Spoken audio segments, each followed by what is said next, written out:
Hi, this is Jerry Ferman.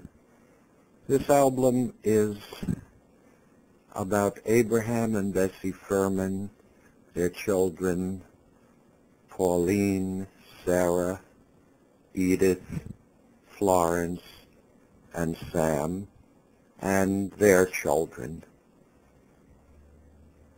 Like the Abraham thousands of years ago, Abraham Ferman left the land of his birth for another land, but this time to a land that would give freedom and opportunity.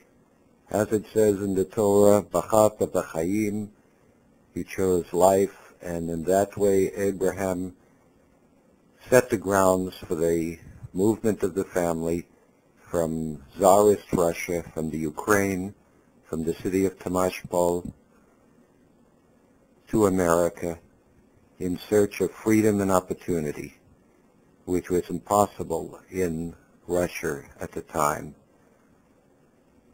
For more than 8 years he was separated from his wife Bessie, or Pessy, either in England or later in America, and she remained in Tomashpol caring for her mother. Only after her mother's death did she join Abraham in England and then in the United States. In about 1902 he arrived, and the family arrived in 1907. For us, the grandchildren and hopefully great-grandchildren and farther down the line that will look at this album, he made it all possible. The history of Tomashpol after he left is one of pogroms, and then during World War II, the remaining community was totally wiped out by the Nazis. Now, the album has pictures and 16 interviews. I suggest that you let it run, let this album run automatically, and that will bring you through all the pictures, and it will pass over the interviews. Each of the interviews range from 15 to 30 minutes. On the second time around, when you get to the interview page, just click the button of the interview you would like to hear. At any time in your second round, you can stop the flow by clicking on the screen. I hope you find this album useful and helpful in understanding your roots, where you came from, and hopefully it will guide you to where you were going. As the Abrahams had left the Iraq area thousands of years ago in search of meaning and purpose in life in accordance with his understanding of the God of Israel, hopefully we thousands of years down the track will find meaning in these roots, the roots of Abraham, the roots of Abraham and Bessie Ferman, and draw some inspiration from their search for freedom and opportunity and a strong and happy family.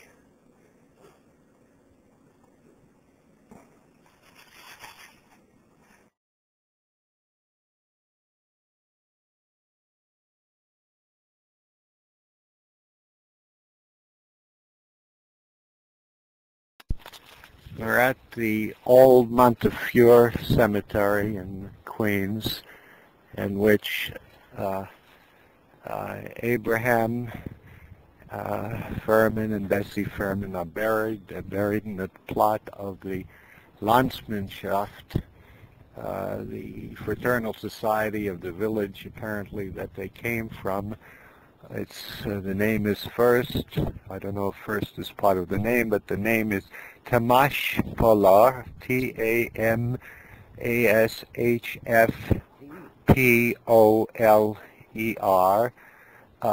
Podoler, Podoler, with a K, a period, a U, a period, and a V, a period. It was some kind of shtetl, small Jewish village in Russia, according to what we noted.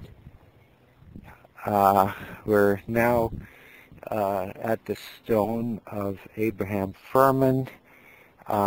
He died at age 74, November 8th, 1942. Bessie Ferman died October 22nd, 1946, at age 78, 4 years after Abraham. Their graves are at the front by the gate of the Tamashpoler plot. I was told many times that Abraham Ferman was one of the founders of the Landsmannschaft Society, and I suppose that's why he was put really right in front of the gate in the most easily located and seen position. In the Tamashpoler plot we find other children of Abraham and Bessie Ferman, including my father, Samuel Ferman, Dan Ferman, and my mother. And we've seen Paulie Paulie Ferman Palanovsky, and I'm sure there are many other relatives, including my grandfather's brother's family, the Saperstein family. I believe it was the family of the brothers or first cousin, but they were related.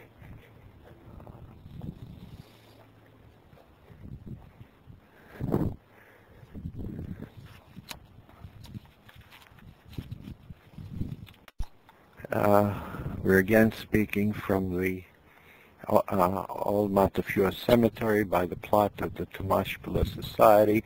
On the inner side of the gate we see again Abraham Ferman at the top of the list. I assume these were the executive board or the managers of the Tamashpoler Society at the time the plot was bought or developed. And we see also Yonah Ferman, which I believe was his brother, and I happen to be named after, and other names that came from the same city in Russia. Okay, we're on. We're just putting it there. We should be recording. Speak up to the tone of my language. Can you identify yourself, please? Who are you? At the moment, I'm Renee Baff. That's Baff, B-A-F-F. And I'm in relation to Bessie and Abraham, a grandchild. I would say the second generation. And do you want to know? If you can speak a little louder. Do you want to know? Well, you asked me what exactly. Do you have any memories of Abraham Ferman? Of course. They lived in my house for some period of time, and that's what I'm not sure of. I'll tell you the things that I'm sure of. I'll tell you the ones that are kind of. They lived after the Depression you're talking about. I was a very little girl. The first memory I had was on an apartment we had on Vermont Street. I understand Bessie and Abraham Well, let me call them Bubba and Zeta, Yeah. because that's how I identified them. It was never anything else but Bubba and Zeta. I understood they had a house across the street. My mother used to describe it as a two-family, a one-family house with an upstairs and downstairs. That's all I recall. Then I recall I must have been 4 or 5 years of age, and they moved in with us. So I remember that distinctly because somebody put me on chairs to sleep because it was there were 5 children, and things were, which wasn't a crisis in my life. Didn't have, because when Bubba and Zeta, that was equal to respect. If you had, everybody respected parents, regardless of caste, station, or economical things. That was a given. You respected Zeta and Bubba. Now, as a little child, I remember a bad memory because at that time, I was about 4 or 5, and Aunt Edith, who's the daughter of Bubba and Zeta, lost a little girl, Gloria, and there was horrible tragedies. I believe she was about my age. And I was a fortunate child. In those days we didn't have penicillin. And let's say if you believe in a God, it's God willing, and if you don't, it's fate or whatever you call it. But it was a terrible tragedy. You remember this little girl, and then the funeral. I remember that day, Bubba and Zeta were crying. There was a lot of crying. Now, and in that house, my particular circumstances were, of course, I wouldn't say poverty. I would say poor, capital P-O-O-R. Because you didn't feel poverty as you describe it today. You had food on the table. There was a lot of food on the table. And my father was a very talented man. His name was Benjamin Polinovsky. And he was loved by all. My mother was very capable and very tiny and capable woman. However, she had a few problems of her own, so there was a little chaos. Other than that, it was a love marriage. I think she loved him dearly, but I don't think... You're talking about your mother. My parents. But getting back to Bubba and Zeta. Bubba and Zeta I remember in this apartment. I remember the apartment. Now, I often wondered. I know Zeta had a job in the garment. He's very talented. He could sketch.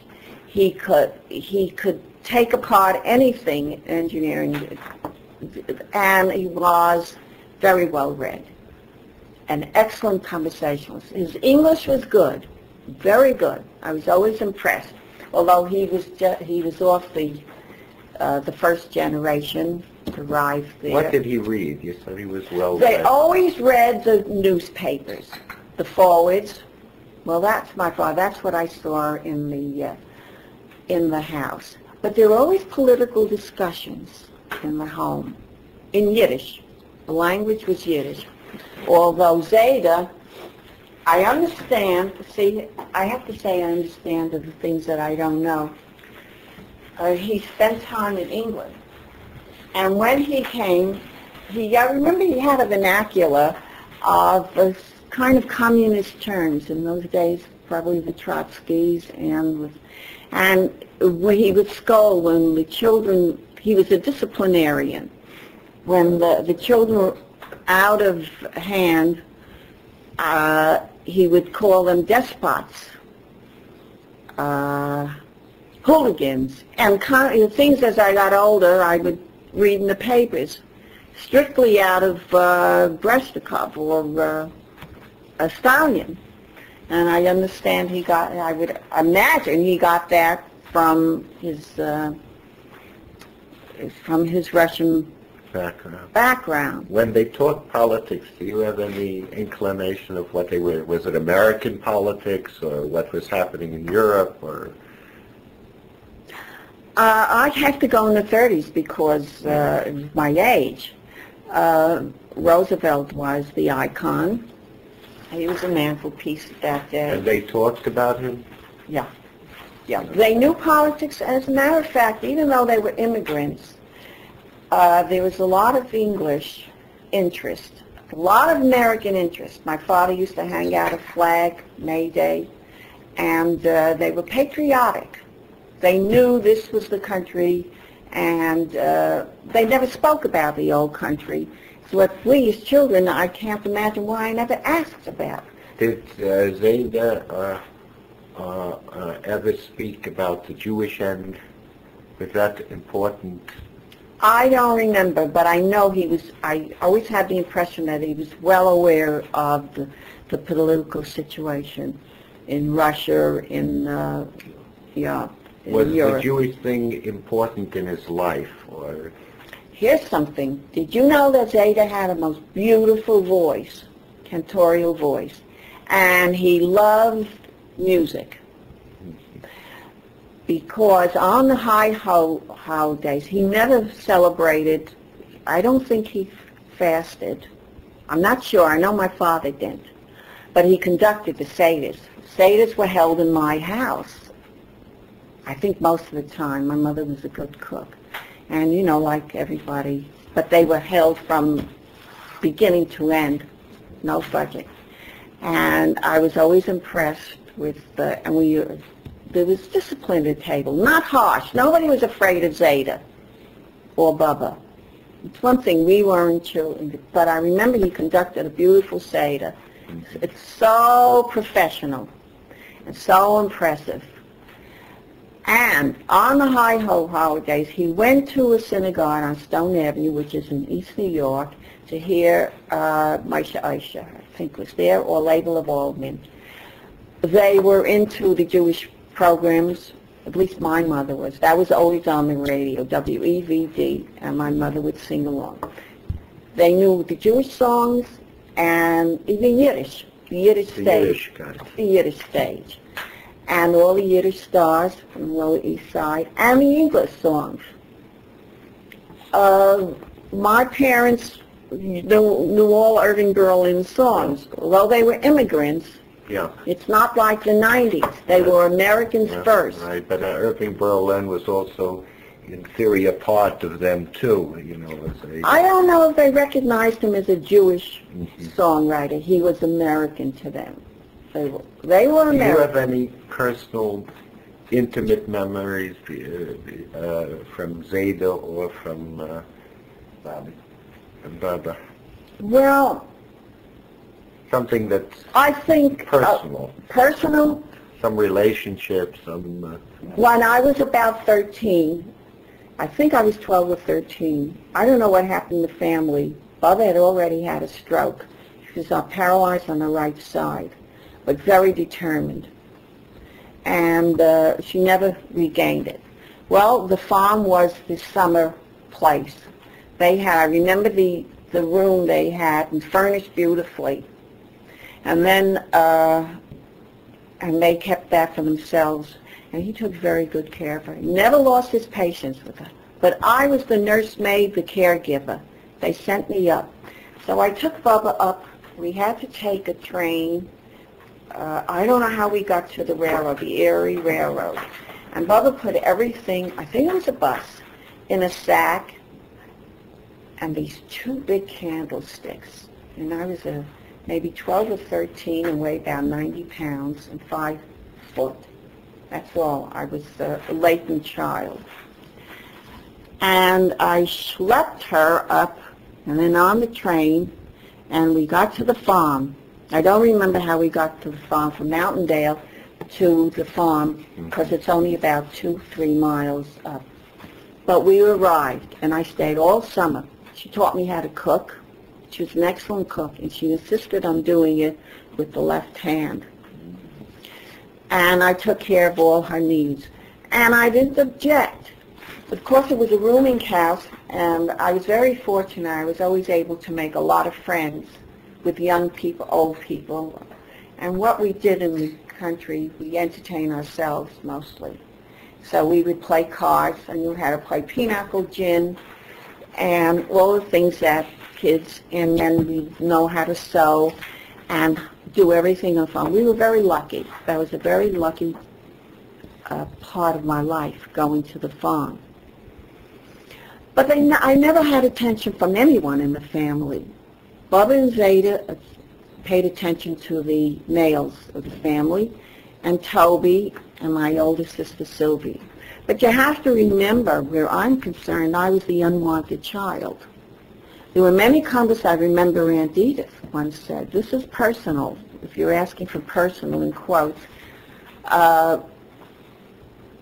why I wasn't the abortion, or why I wasn't given to the doctor, or something that, let me put it, it was in the arena of rejection. And then Raymond was Jesus was born. He was Jesus and John the Baptist and the 12 disciples to go with it. So I was totally ignored, more or less. I don't remember my older sisters paying attention or buying me a little tchotchke, just for the sake of the non-Jews. A tchotchke is a little souvenir. But it really never affected me, because I always made friends on the outside, and was kind of a happy, loved music, and always interested, and read. Oh, I reread at that time. You know, our generation read. We had a library. Were other members of the family at the farm when you were there? Well, this I remember. When we went up, we had this little bungalow with Sarah. My father wouldn't come up. He had his own personal reasons. Max was there. That was Sarah's husband. He was a darling man, an all-American, robust, loved Sarah deeply. She loved him. And nobody saw looks or money or anything. It was a pure love. So we all had one room. And Sarah, I think Howard, Seymour, Richie, my mother, and the children. There were 3 beds and an outhouse. And we were very happy. Sarah, there was a lot of laughter, I remember. And then I remember my Uncle Sam was there. Now, the story with Sam, I don't know. There was the Bubba and Zeta, they had to go because Sam was not working for some reason. Sam loved the farm. I think, from what I was, he enjoyed every aspect of farming. It looked that way to me. I remember Bubba would go into the barn. This was before she had a stroke. She'd milk a cow. I remember her milking a cow and putting the milk in these big containers. And I loved to go in the barn and have a glass of milk. So there were some very good parts. The personalities of the people, I can't define. As I look back now, I couldn't say who was happy and who was unhappy, but there was a lot of fighting. Don't know why. I asked Raymond. In fact, Howard was here, and Howard gave me a sketchy. Howard is a first cousin, and a sketchy thing. Of course, there was what was going on with my mother. I knew exactly. There was favoritism of there was another male child, which was Uncle Sam. Yeah. And I gather this from my mother because she was kind of heartbroken. Sarah didn't mind. Sarah loved no matter what. But some people are a little more. Edith, I don't recall, because Edith had a relationship with Izzy. And, but my mother was another story. It broke her heart because she was, I don't even say she was ignored. I don't know. But I know she was so unhappy. The boys loved the farm. I liked it, but I was never that kind of attachment. The summer I spent with Bubba taking care of her. She wanted to walk to Woodridge. She had a good sense of humor. she would tease me, you know. I remember she would say, she knew I loved my father dearly, she'd say, and nobody called me Renee or Ricky. Everybody called me Rivka, by my Jewish name, which is a very nice name. In fact, I was thinking of changing it back and calling myself Rivka, Countess Rivka Polinovsky, which was my name. I think it suits me today. And in fact, I discussed it with my husband, but I'm not happy with the name I have now. Could you talk a little about Now, how you viewed the marriage of Zeta and... well, I mentioned that to you before. It was always a conversation, and I had never seen that where they hadn't raised their voice to each other. It was conversation. He would call her Bessie. I think Bessie. I remember when she was at Ann Flo's house, they didn't have a home of their own or an apartment. I never questioned it. They stayed at Flo's house where they weren't that welcome, I heard. This is hearsay. And Flo certainly, may she rest in peace, was capable of making the appearance. This was, comfortable. If it were my parents, I would give them half the house, especially if she had the means to do anything she wanted to.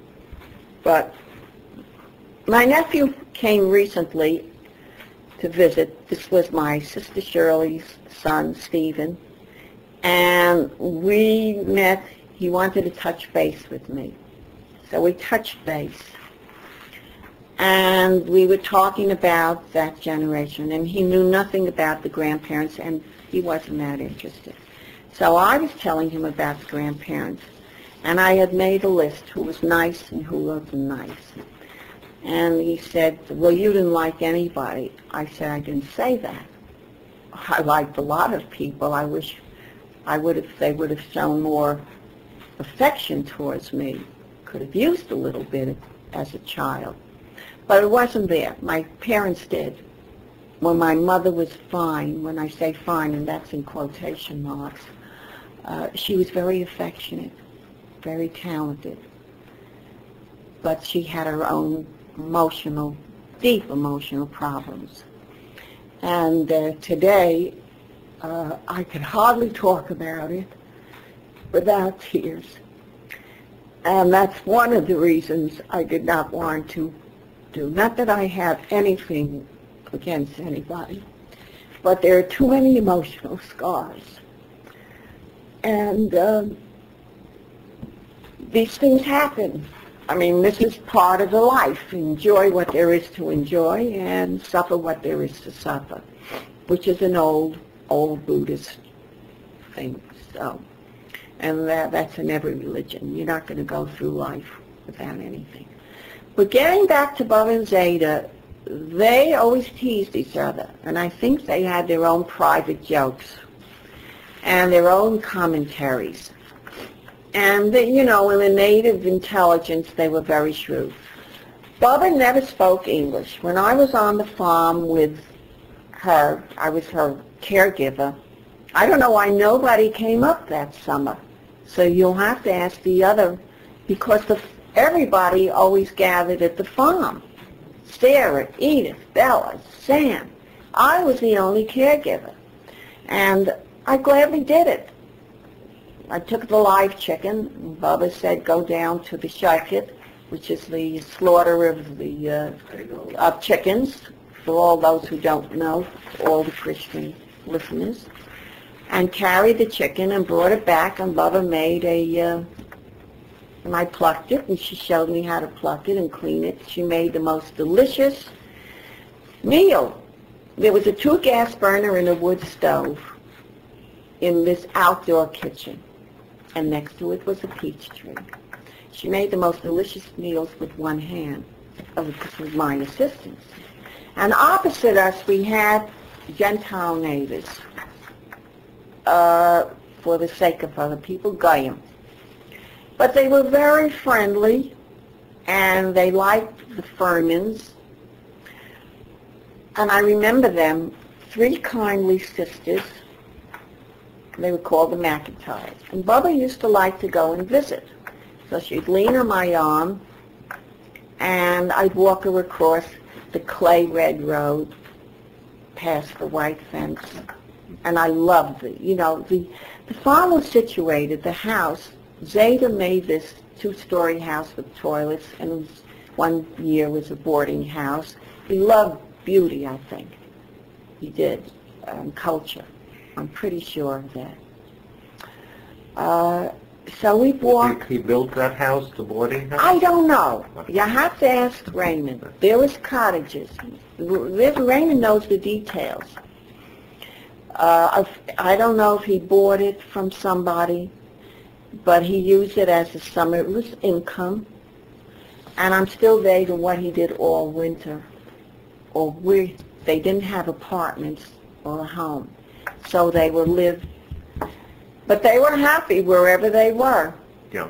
They never complained or bitched about if they were in this house or that house. Never. Well, frankly, I think because they had each other. Do you want to talk about anybody else in the family? Any other children, including your mother? Or? Well, I can describe them. This is a very nice picture I have of Bubba when we were visiting with the McIntyres, because we went home with eggs and some baked goods. It was right out of a nice waspy storybook, which was nice. And Bubba couldn't speak English, maybe 3 words. And that's when I was amazed. So I was kind of the interpreter. But there was a wonderful relationship. So we would visit and come home with maybe fresh corn or, you know, lovely experience for a child. I was 12 at that time. Well, somebody else. Aunt Sarah you've heard about, as I called her, the Mother Teresa of Jerusalem. And she loved all. There was no one who was bad in Aunt Sarah's house. She loved her husband. She loved her children. She had this little apartment. She had a Victrola, a high standing Victrola. Practically no furniture. But Sarah was happy. She kind of had an open door. Everybody loved them. She loved my mother, and they were inseparable. My mother did a lot of cooking for Sarah. Sarah couldn't cook well, but my mother would cook, and they were always, I used to call them the Dolly sisters. They kissed, they hugged, never had an argument. Sarah always agreed with her. My mother was a little disruptive, and I'm saying that mildly, slightly disruptive. But Sarah would always comfort her.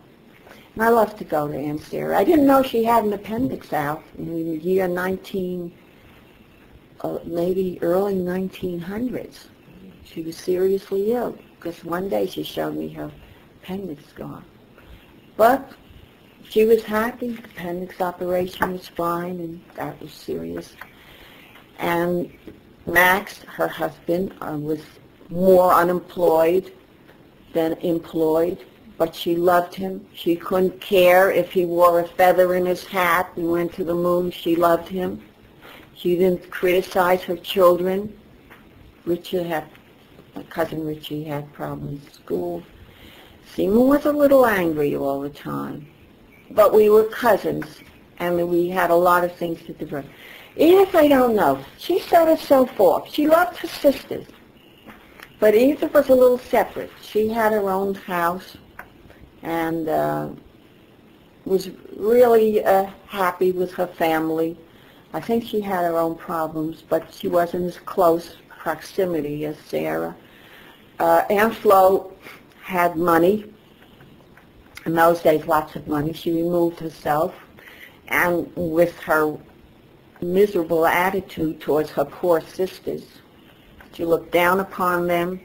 She wouldn't help them monetarily as much as she could.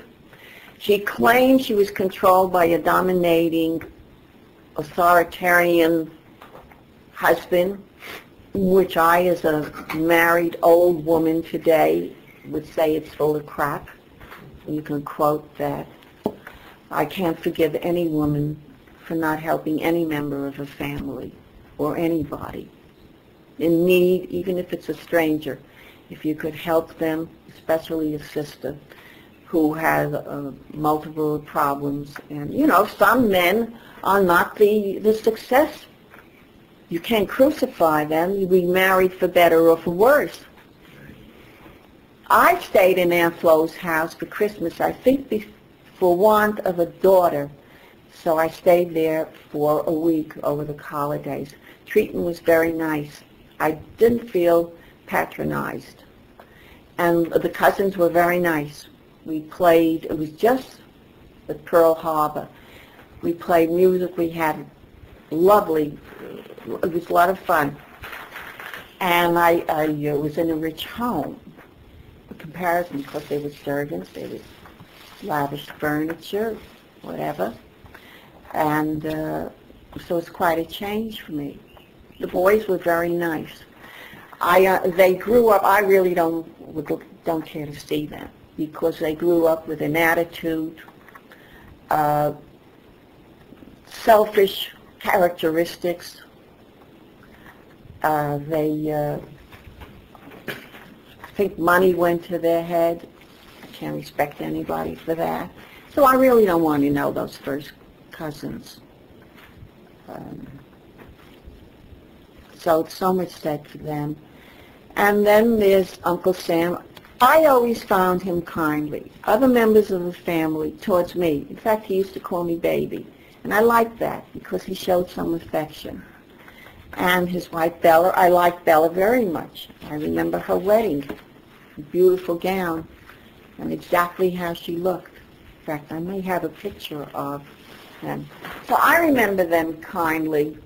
Cousin Rhoda, when Bella and Sam were on the farm one summer when we were young, we had a lot of fun that I remember as a child, you know, games.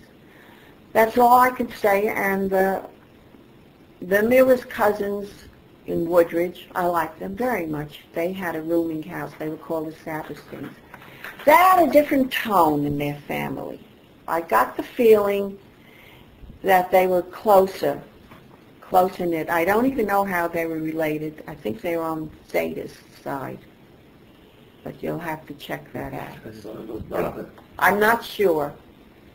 I know there was a Nina Ruffo, which is an Aunt Rachel. I remember walking there to see her. And she was, I phrase it was kindly and pleasant. Okay. Okay. Thank you, Ricky. Just hold it there. On the bottom it's a little better so you don't touch it. Like this, right? Okay, and put it like you're dictating, a little like that. Oh, so where's the microphone? In Don't here? worry about it. The microphone is... You want it like this? Yeah. Like all right, that. this is a good machine because this is made in Israel. Okay. Could you identify yourself, please? Fred Block. Speak a little louder, please. Fred Block. You can't hear this in here. Don't worry about it. Aye. Fred Block, Makes me what nervous. is your relationship to Abraham and Bessie Ferman? Well, I guess I am a grandson. Bessie and Abraham were the parents of Florence, my mother, and they were my grandparents. Do you have any memory of Abraham Ferman? I do. I remember something very specifically, that he made a little soldier uniform when I was about 4 or 5 years old. It was like a little toy soldier type of uniform because he was a expert tailor, and I remember him doing that and giving me that as a present. That's a specific recollection. That's very good. How would you describe him as a human being, as a person, as a grandfather? Well, you know, I was very young. He passed away when I was, how old, 7 or 8 years old, or maybe 6, somewhere about that time. So I knew Bessie well because she lived with us for a number of years after Abraham passed away. So all I remember of him was he was a kind person. I felt his presence, but I really did not know him well because I was just a very little child at the time. I think he was a... Is it working? Continue. Is it working? Yeah, yeah. I think he was, if I recall, physically much thinner than Bessie. She was a heavy woman, and I recall him being sort of like the picture where you see a heavy woman next to a thin man. That was my physical recollection of the two of them. Could you tell us about Bessie Ferman? Well, I knew her when she had a stroke, and she came to live with us in Manhattan. That's when I recall her specifically. Somehow she was there in our apartment in Manhattan. And there was a little room off of the kitchen where she stayed. And I guess she was there for a couple of years until she passed away. But I do recall coming back from school every day for lunch break at 12 o'clock, walking down 77th Street, and there she was, having a glass tea. I can remember specifically her sitting, holding her forehead, and there was tea that was drunk in glasses in those days, not in cups. So I do recall her being there. She was, I guess, disabled. One of her arms, I think, was affected by the stroke. I don't remember the left one or the right one, but she was able to get about, and she would talk mostly in Yiddish with my mother, and I don't remember her saying a lot to me conversation-wise, but I certainly recall her presence in that respect. Do you have any particular personal memories? Well, just her being there and all of that, and Grandma and Baba. Right, and talking to each other. She never took care of us.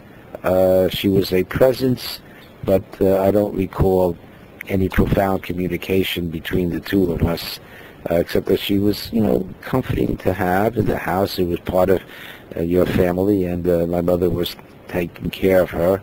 And of all of the relatives, your father and Raymond's mother and the rest of the group, Edith and Sarah, I think my mother was the one who took responsibility to take care of Bessie after she was disabled, and I guess that she was the one who was in the best position to financially afford it, because compared to everybody else, we were the rich members of the family. Could you tell us a little about what you remember or heard about how Abraham and Bessie Ferman came to America? I don't recall. My cousin Raymond probably knows that better than I do. I just don't have any specific recollection. I recall what my mother said about them, if you're interested in hearing that, because she came to this country when she was just a few years old. Somehow the year 1908 sounds about right. And I remember her telling me that she actually, was she born in London, or was she born in a shtetl out near Odessa? But she was born, maybe conceived in London. I remember something about that. There was a period of time when Bessie and Abraham were in London, if I recall correctly. But there came a point in time when Abraham sent the family here, and that was about 1908, I think, thereabouts. And they stayed here for a number of years, and then your father was born here, and I don't think Abraham was here when your father was born. I don't remember that specifically. And when he came, your father was how old then? I don't remember.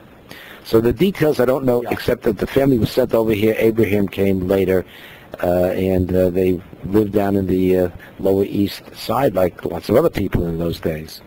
Tell me about your mother. My mother, she always was worried about you, She wondered how you were going to turn out, and she would talk to your father about Yoni all the time. And she was, when you say tell somebody about somebody, you don't know where to begin and where to end. If one of your grandchildren asked you, tell me about Grandma, what are you going to tell? Well, she lived to the age of 94 3/4, and what was the dominant aspect of her personality? Hard to tell. I think she accepted people for what they were, and she basically cared for the family a great deal, and but I don't know what more to say. She was a good mother. She was concerned about our upbringing. She worried a lot, and she was family oriented, so that was clear. Her personality was sometimes a little bit difficult, but nonetheless we sort of tolerated that part of her. A little about your father. He was born basically like an orphan. His mother died in his childbirth, and he was taken in by his mother's family, basically his aunt, and they were the Lefcourt family. So he was raised with 4 children who were sort of like quasi brothers and sister, you might say, but they were really cousins of his. And there was Phil Rothman's wife, Elsie Rothman, and then Harry and Danny and Willie Lefcourt, and my father. They were raised as a group. They went into the clothing business together because my father's uncle was in the clothing business, and it was Sterling Clothing Company. They manufactured inexpensive men's clothing in New York on 23rd Street. Your father used to work there from time to time. He was a cutter there. My father gave him a job and tried to help him along economically when he was a young fellow.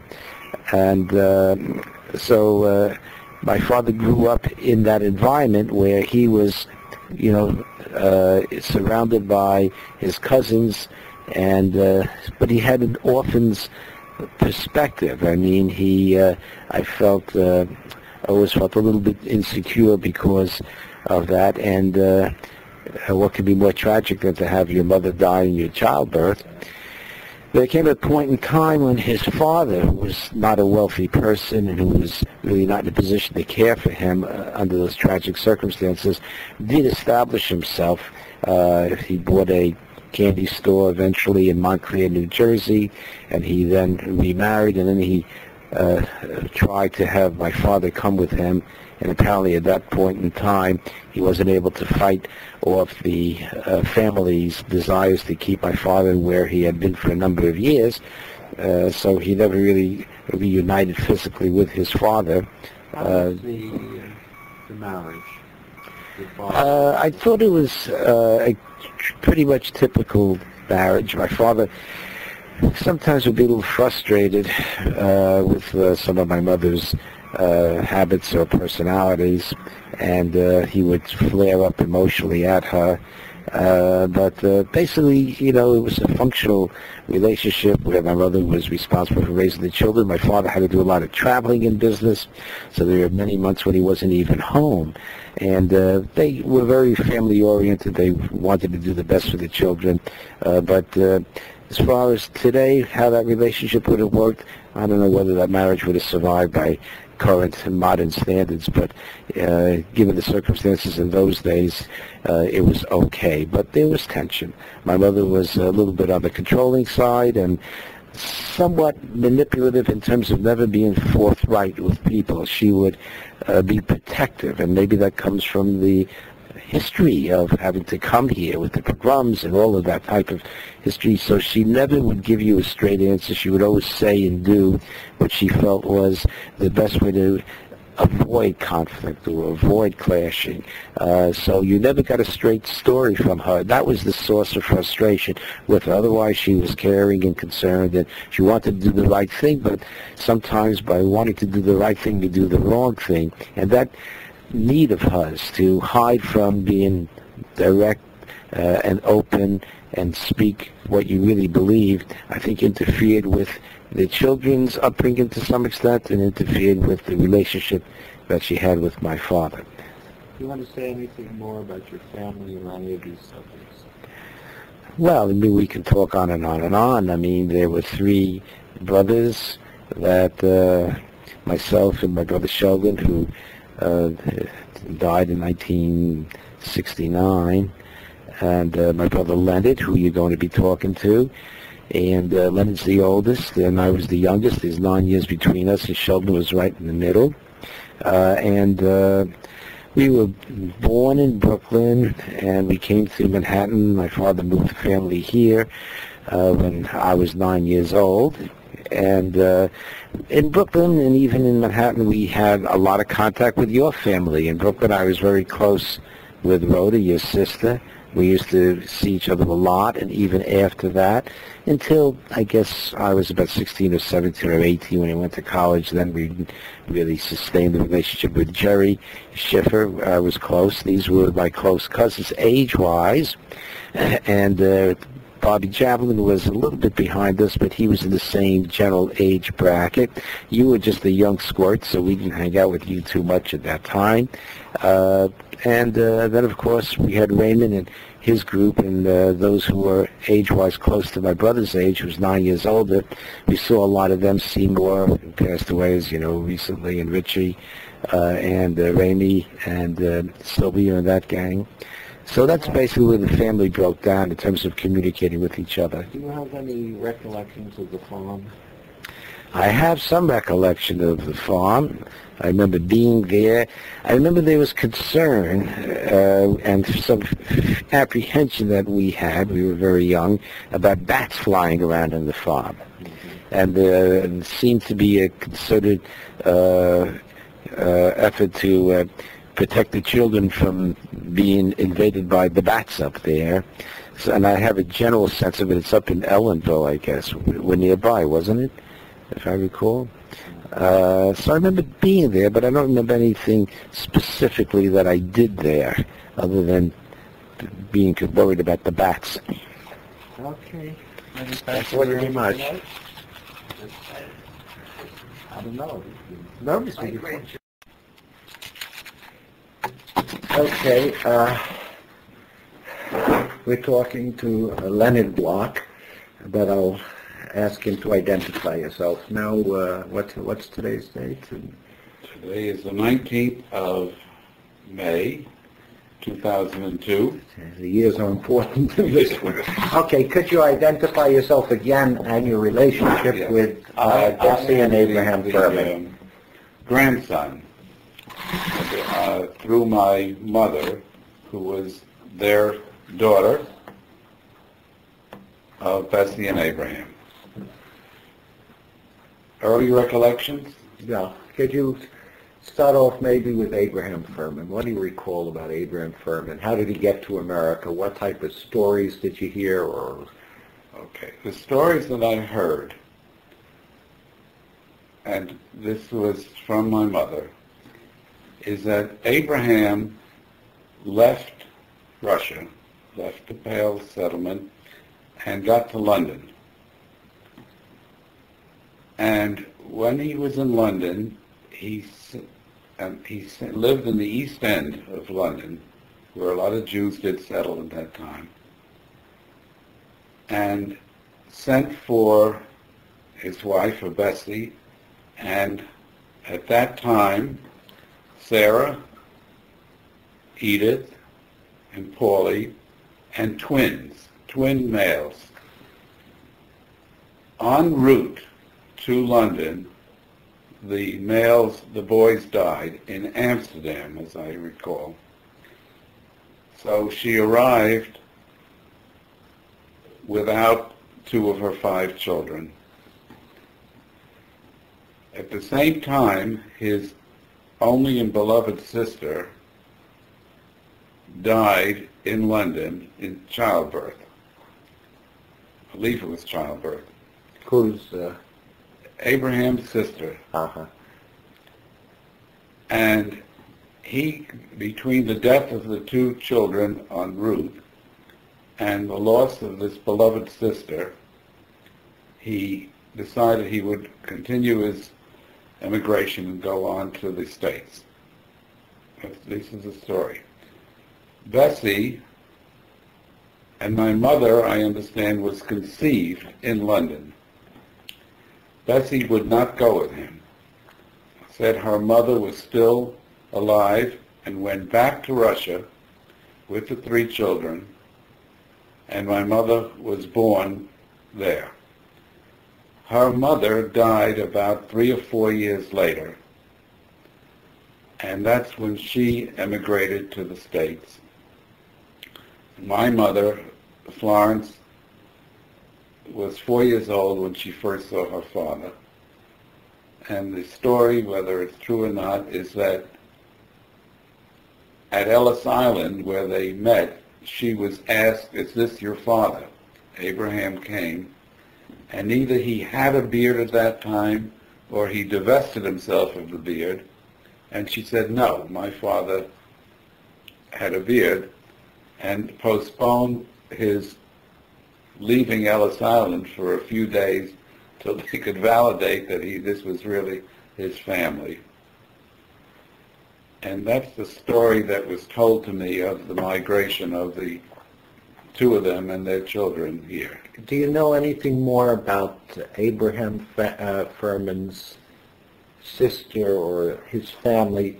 We've learned from other people that he grew up in the home of Bessie. Yes, that's true. I was told that story, that the story was that he had one brother who I think was Fetoyonis. Right, And you're named after him. And the law then was that they would leave one male in the family and the others were conscripted into the Russian army. Yes, I thought that was the case, but it's nice that your recollection... And so he was raised with Bessie as a brother.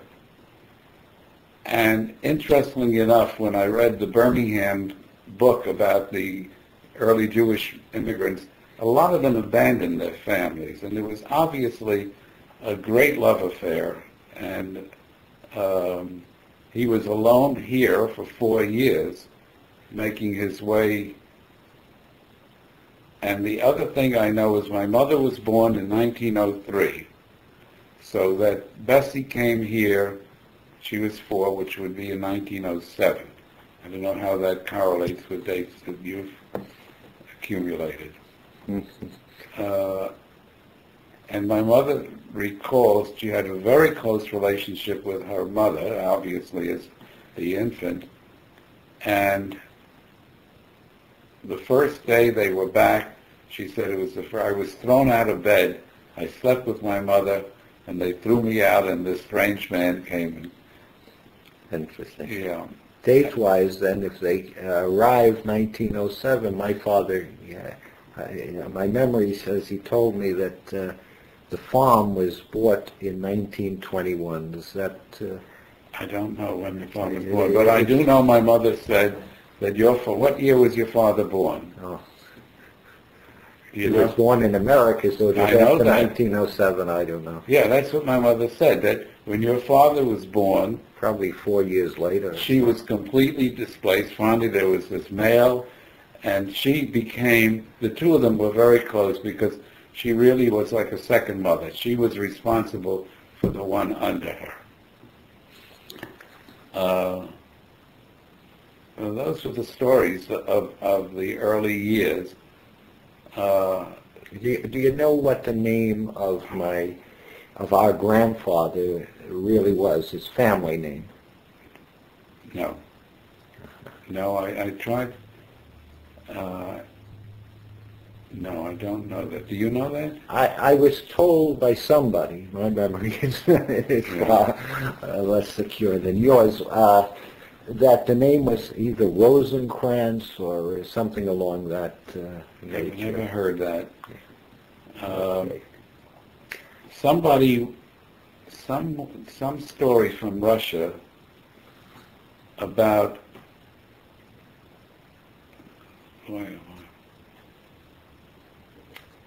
it wasn't Bessie, it was some guy went out and had an accident chopping wood and died as a young man, and there was a remarriage. Is that No.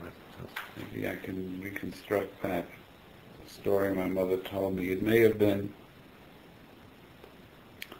I don't know. And I don't know. I know that the sister who died, my mother was named after her. That was Fagalo or Fanny or Florence, but that was her first name. Okay. Could you tell me about, you can speak a little louder. Yeah. Can you tell me about what your experiences with Abraham Ferman? My earliest recollection is a Seder. I can remember him very vividly officiating at the family Seder, and all we children were at the other end of the table making noise, and he admonished us. That's my earliest recollection of him. He and my father had a good deal of mutual respect for each other, and they would spend a good deal of time when they lived with us, in the later years. After the Depression. They lived with us, but they liked each other as men. I remember being impressed with the bonding. It was not, a son-in-law and a father-in-law. They really, I remember they really liked each other. My feeling is that there was a distance. I always felt distant from him. I never felt a great deal of personal connection.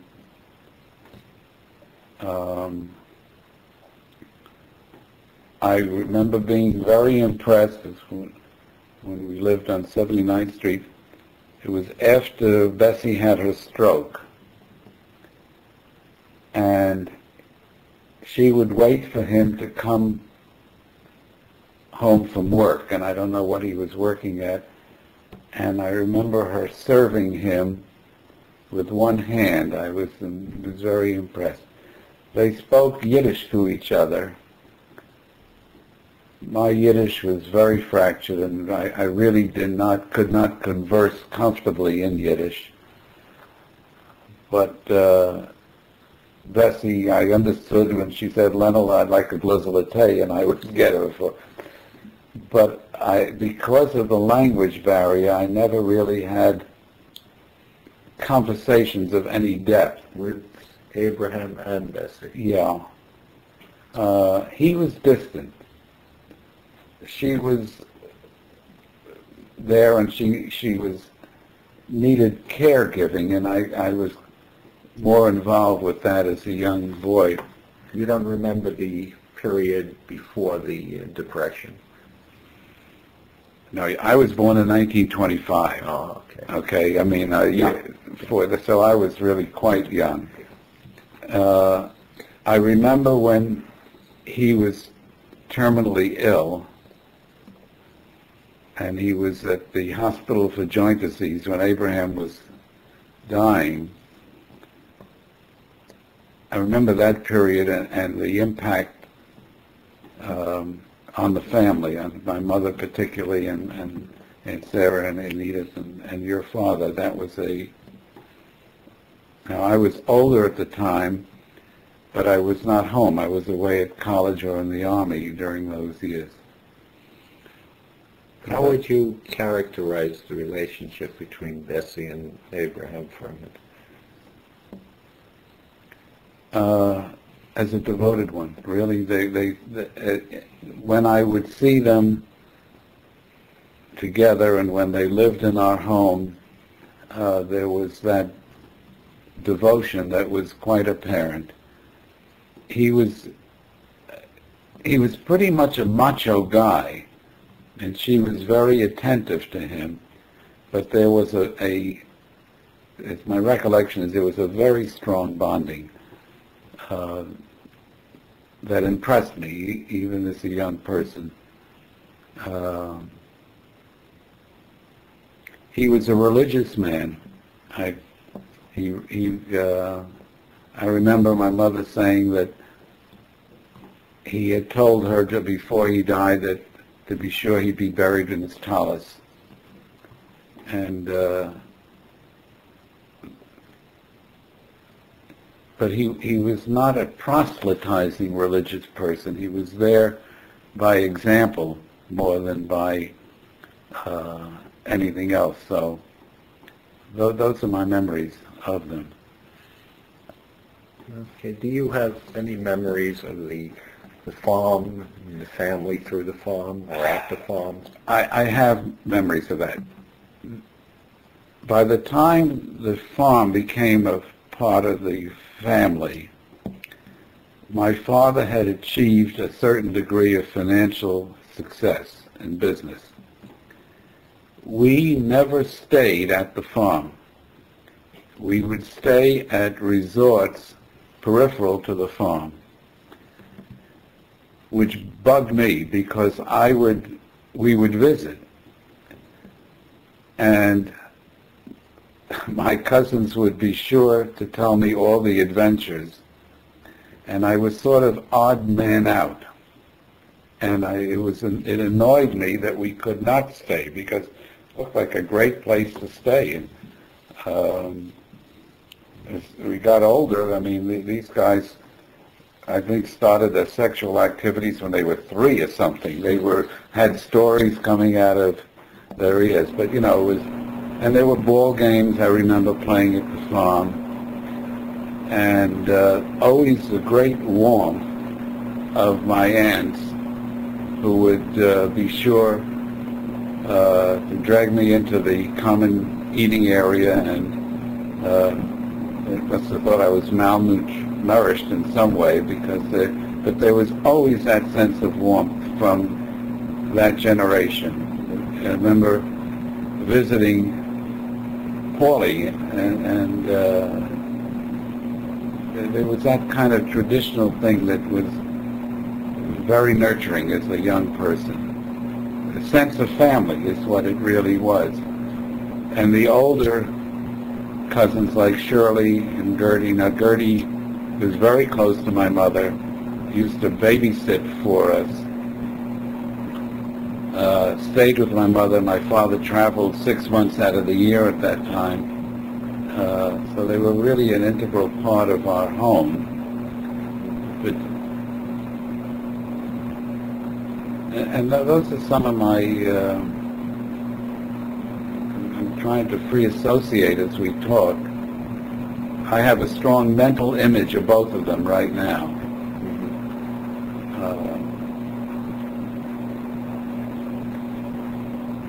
I don't remember when Bessie died. I don't remember that death.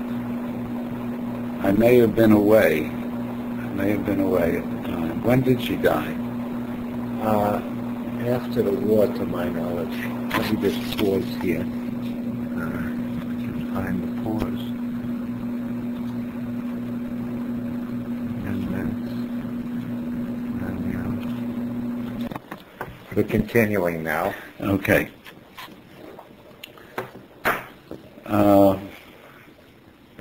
We were talking about the farm experience. The farm, yeah. So I never stayed at the farm, but it was a factor in my early life. I went to visit it with Naomi. We were driving somewhere, and I made a stop at Mountaindale and went to look for it. I think I found it. It's hard to tell, in these back roads, but I think I found it. I was annoyed at my Uncle Sam because the property was divided in traditional English style with the going to the mail, and I thought there was a lot of property there that really should have been divided among everybody. There could have been an acre or two for everybody, but I don't know. There actually was. There actually was. Yes. Yeah. There was basically what happened over time is everybody defaulted on paying the county taxes, and it went. Yeah. But everybody from that generation did get some property. An acre or two. The concept was, and I assume, was that they build around and the family would have some summer presents think the problem, there was no water on the property. That could have helped. But there was a well at the Yeah, gate. I mean, you know, not a pond or a little lake. Oh, right. But there was a stream, because I recall seeing cows and chickens, and by the barn there was a stream. It was a little thing, and the cows went down. Yeah. Okay, could you talk about your mother? I talked for about a year. I guess I could talk about my mother.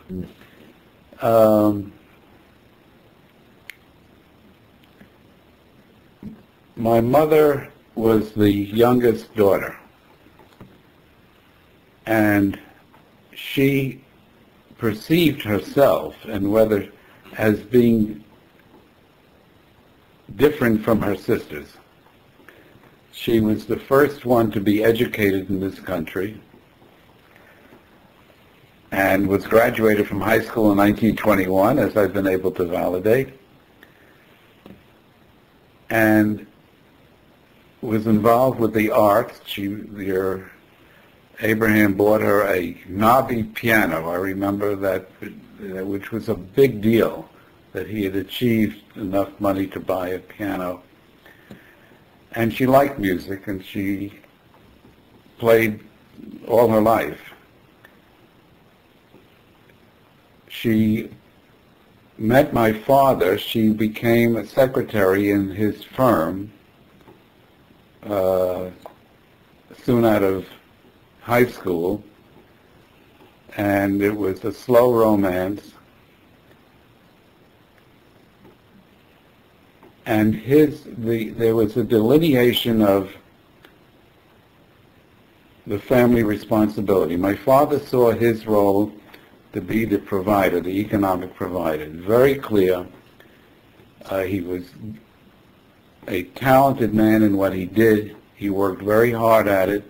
And if you put the two together, there's going to be a successful outcome. And my mother was responsible for the family, raising the children and running the household.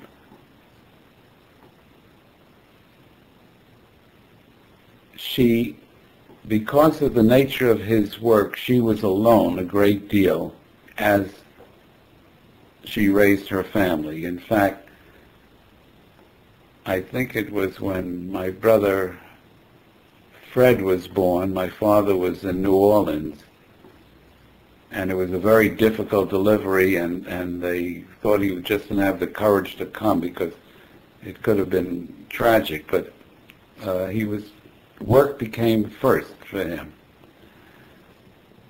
So as a result of her being alone for months on end, she was very, very tight with her immediate family and her nieces and nephews.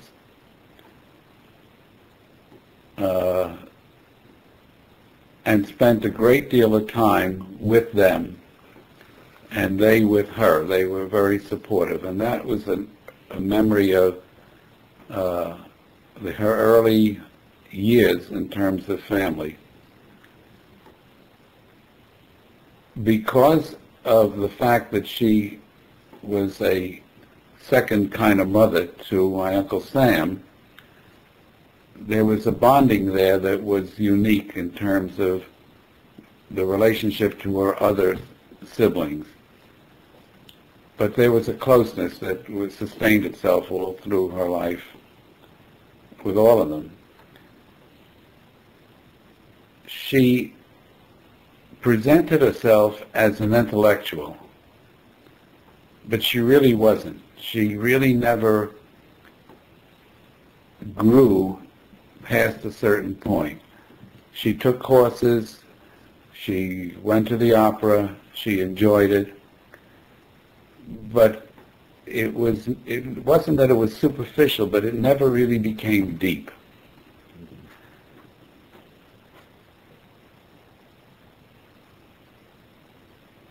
The one thing that was very clear is that her children she was always available to us at all times, almost to the point of denying certain realities. The great tragedy, of course, was the loss of her middle son, Sheldon, which occurred after my father died, and my father didn't have the strength to go through the tragedy of Sheldon's slow and painful demise.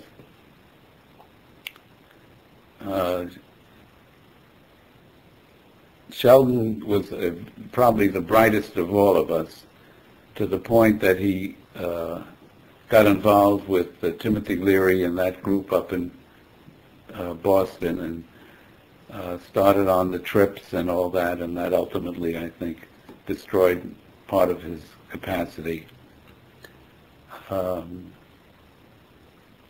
She did the best she could alone, and I remember standing at Sheldon's casket after he died,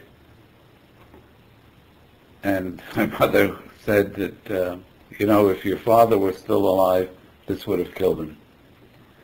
My father had congenital heart disease. He was uninsurable in terms of life insurance, and that was focused very strongly on the decisions that he made. He felt he had to provide, and was really an economic fountainhead for all of us, for Fred, myself. Sheldon we lost at too early an age. Theirs was a good marriage. It was clearly defined for each of them, and my mother was responsive to him and his unique problems as a person. He was an orphan. He was raised without a mother or father, essentially, and had hang-ups that would go along with that kind of background, and enjoyed his family. And I recall when I got out of college, when I finished my bachelor's, I worked with him for a year. And it was a great year because I got to understand his world at that point. It's also a year I worked with my Uncle Sam. And that was a good year. I learned it was not where my career would take me, but it was a good year, something to experience in a lifetime. He had a good sense of humor. They enjoyed each other. Later in life, they were able to travel a bit. And after my father died, my mother was only 55 at the time. A few years later, I asked her, and she had a gentleman friend, Morris, I remember, who she liked. And it was a lot of Yiddishkeit was shared between them. I asked her if she would ever think of remarrying. She said no. I had one husband. When he was sick, I cared for him. When I was sick, he cared for me. And that's all. I can have friends, but I would never think of remarrying. And I think that was indicative of that closeness at a transcendent level that I...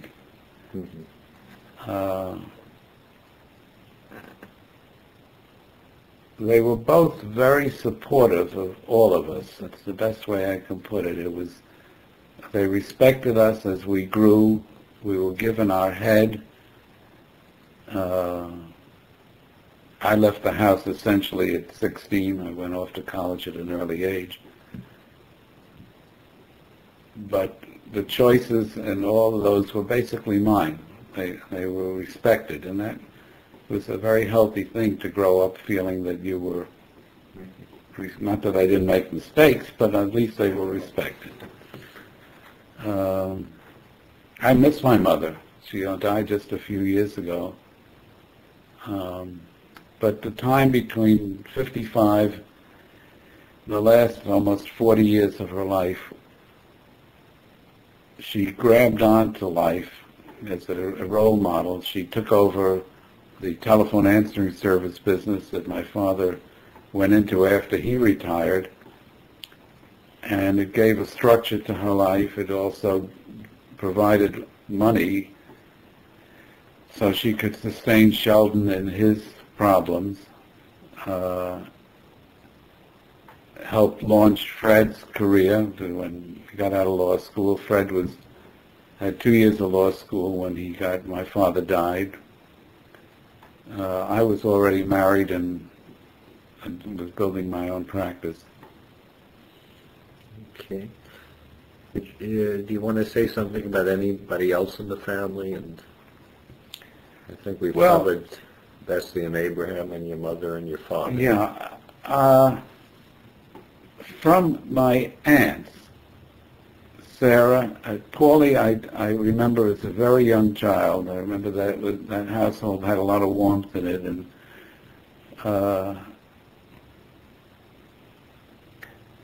there was an embracing of the children by the aunts and uncle.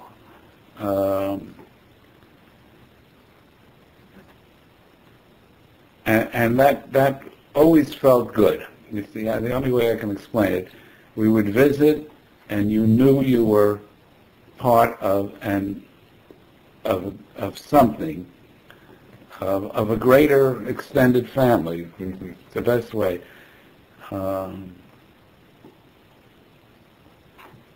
My relationship with my cousins became diluted over the years, but there was still always a good deal of warmth in the contacts.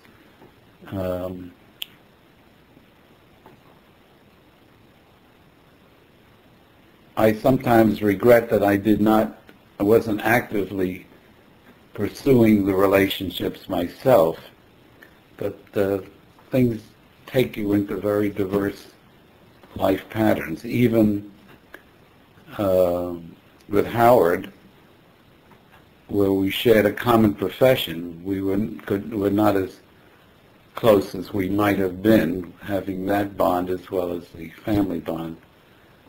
And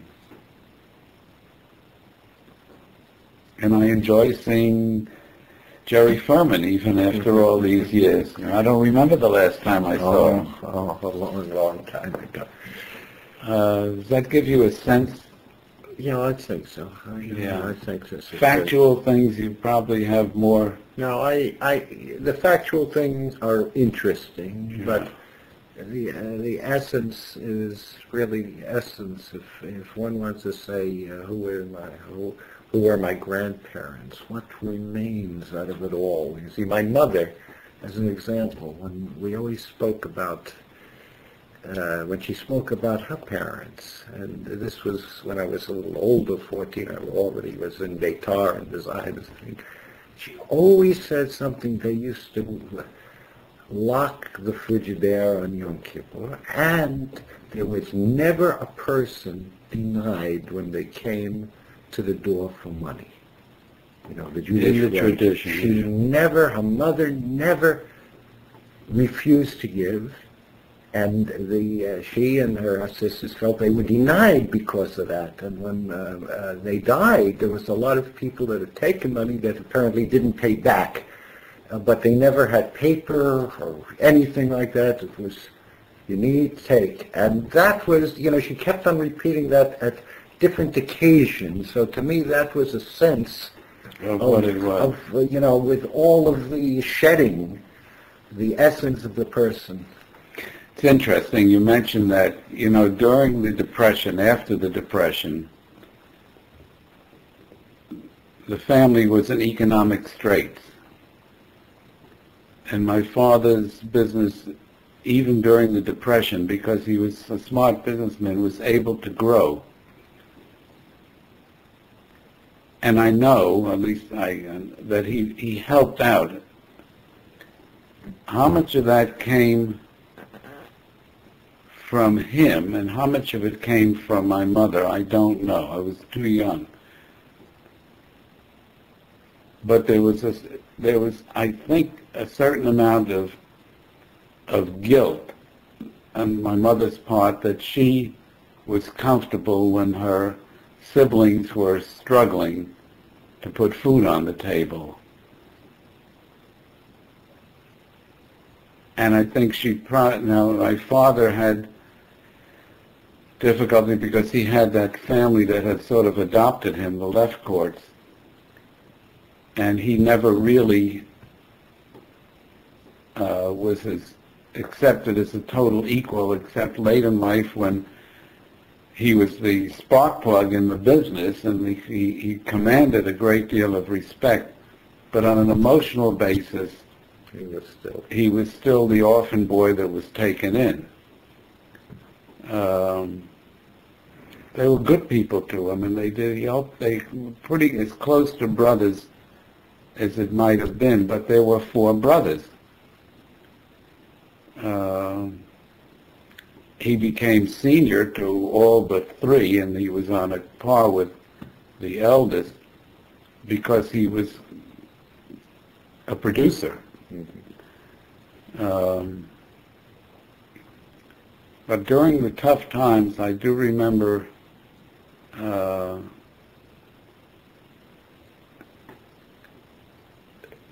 that conflict situation where people, in terms of where the people were economically and who could do what for whom.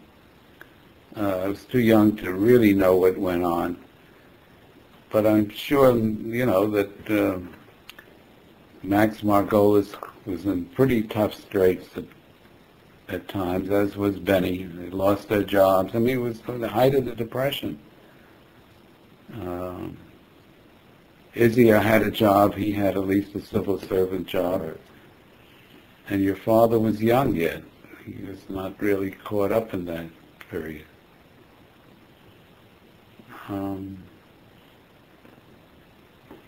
Okay, I think unless you have something burning coming. No, I mean, you know, as I say, you really can free associate. I should lie down, pay you, what do they get an hour in psychotherapy? And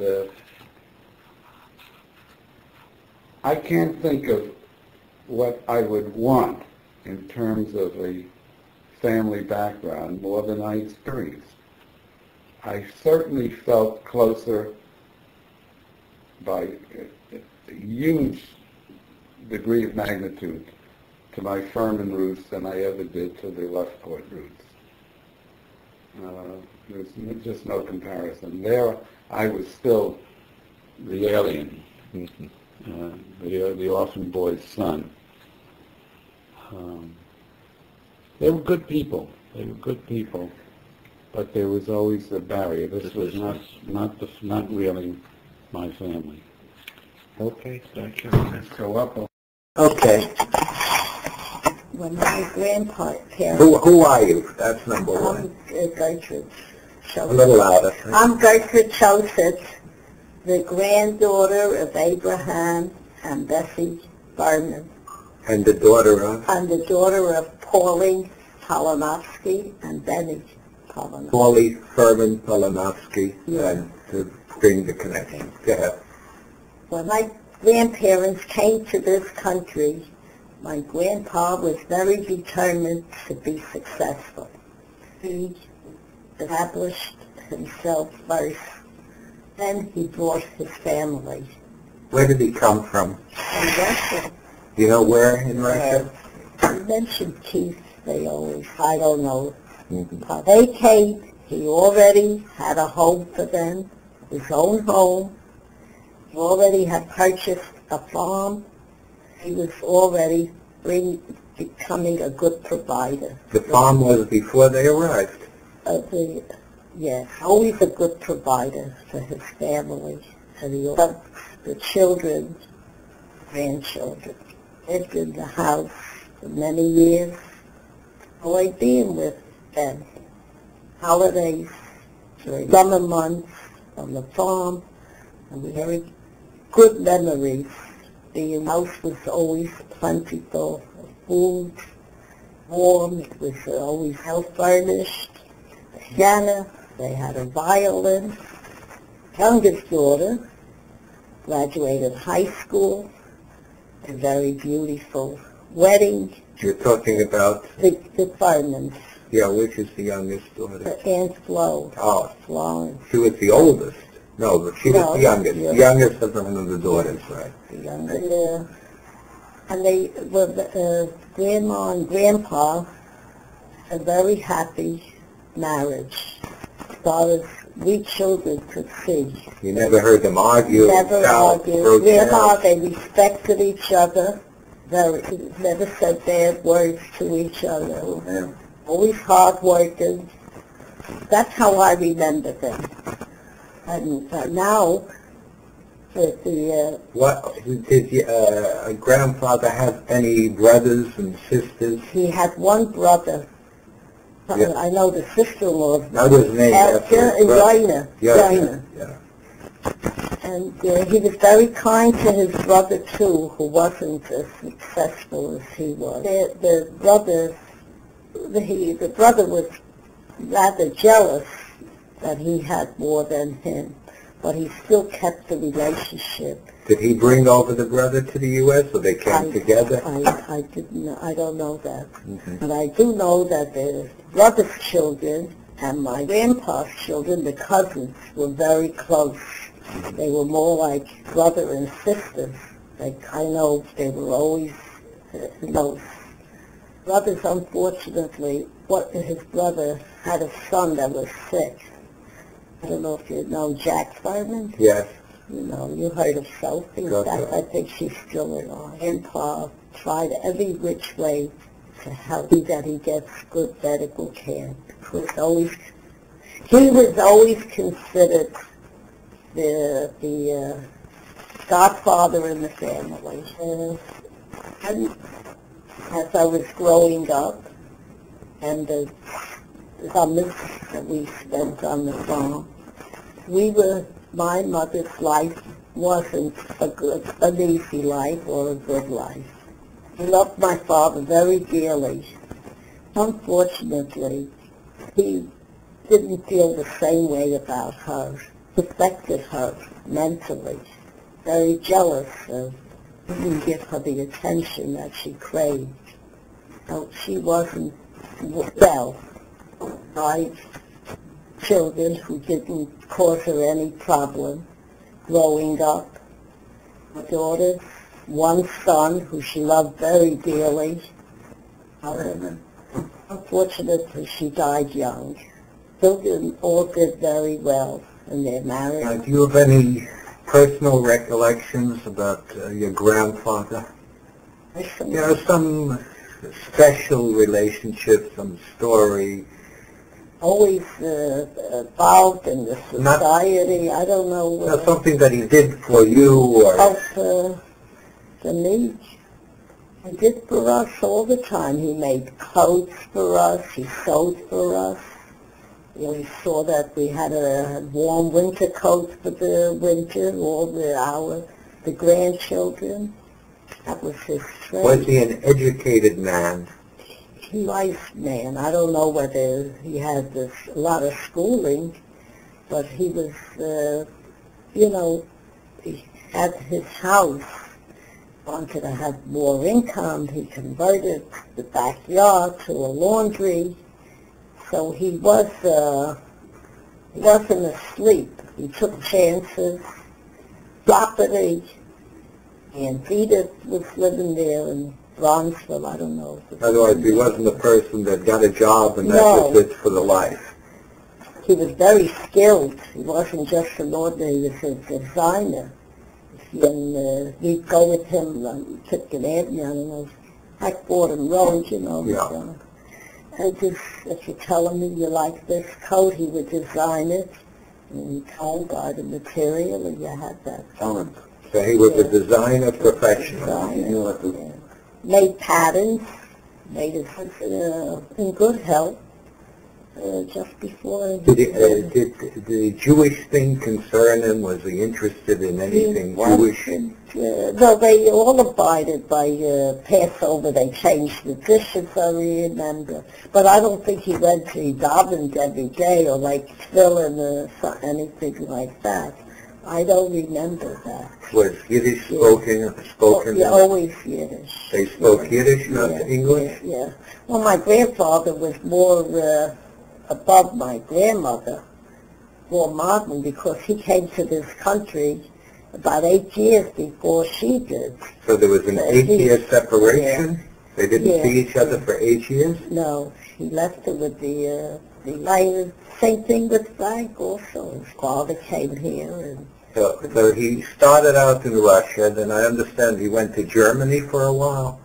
Germany, I never knew. No. I think they That's what my father said. He went to Germany, stayed there a year, and then in England 2 years. England, I heard Belgium, I think. I don't know. I never heard Germany. If that's what he told you, maybe that's what. Okay, what about our grandmother? He was a very simple woman, you know, like a peasant, cooked and baked, and her life revolved around the children. And whatever my grandfather did, she never criticized, she never said that he shouldn't do. And so he was the dominant element in the family. Yeah, well, most men, the European men, are like that. I had a controlling husband. I thought that's the way a marriage had to be until after he died, and I go on people, and I see Frank didn't like to eat in restaurants. We never ate in restaurants. When Barbara took us, you know, a special occasion. He didn't like movies. He didn't like certain people. Everything revolved around Frank. When did grandfather die? I was pregnant with 9. 59 years ago, whatever it is. This is 2002. Yeah. And I remember Bessie as a kid, so she survived World War II then. She lived, when he died, while he was alive, he took care of her. He had a woman helping others in the house. I heard them argue. Lived in my mother's house and spent a lot of our life being with them.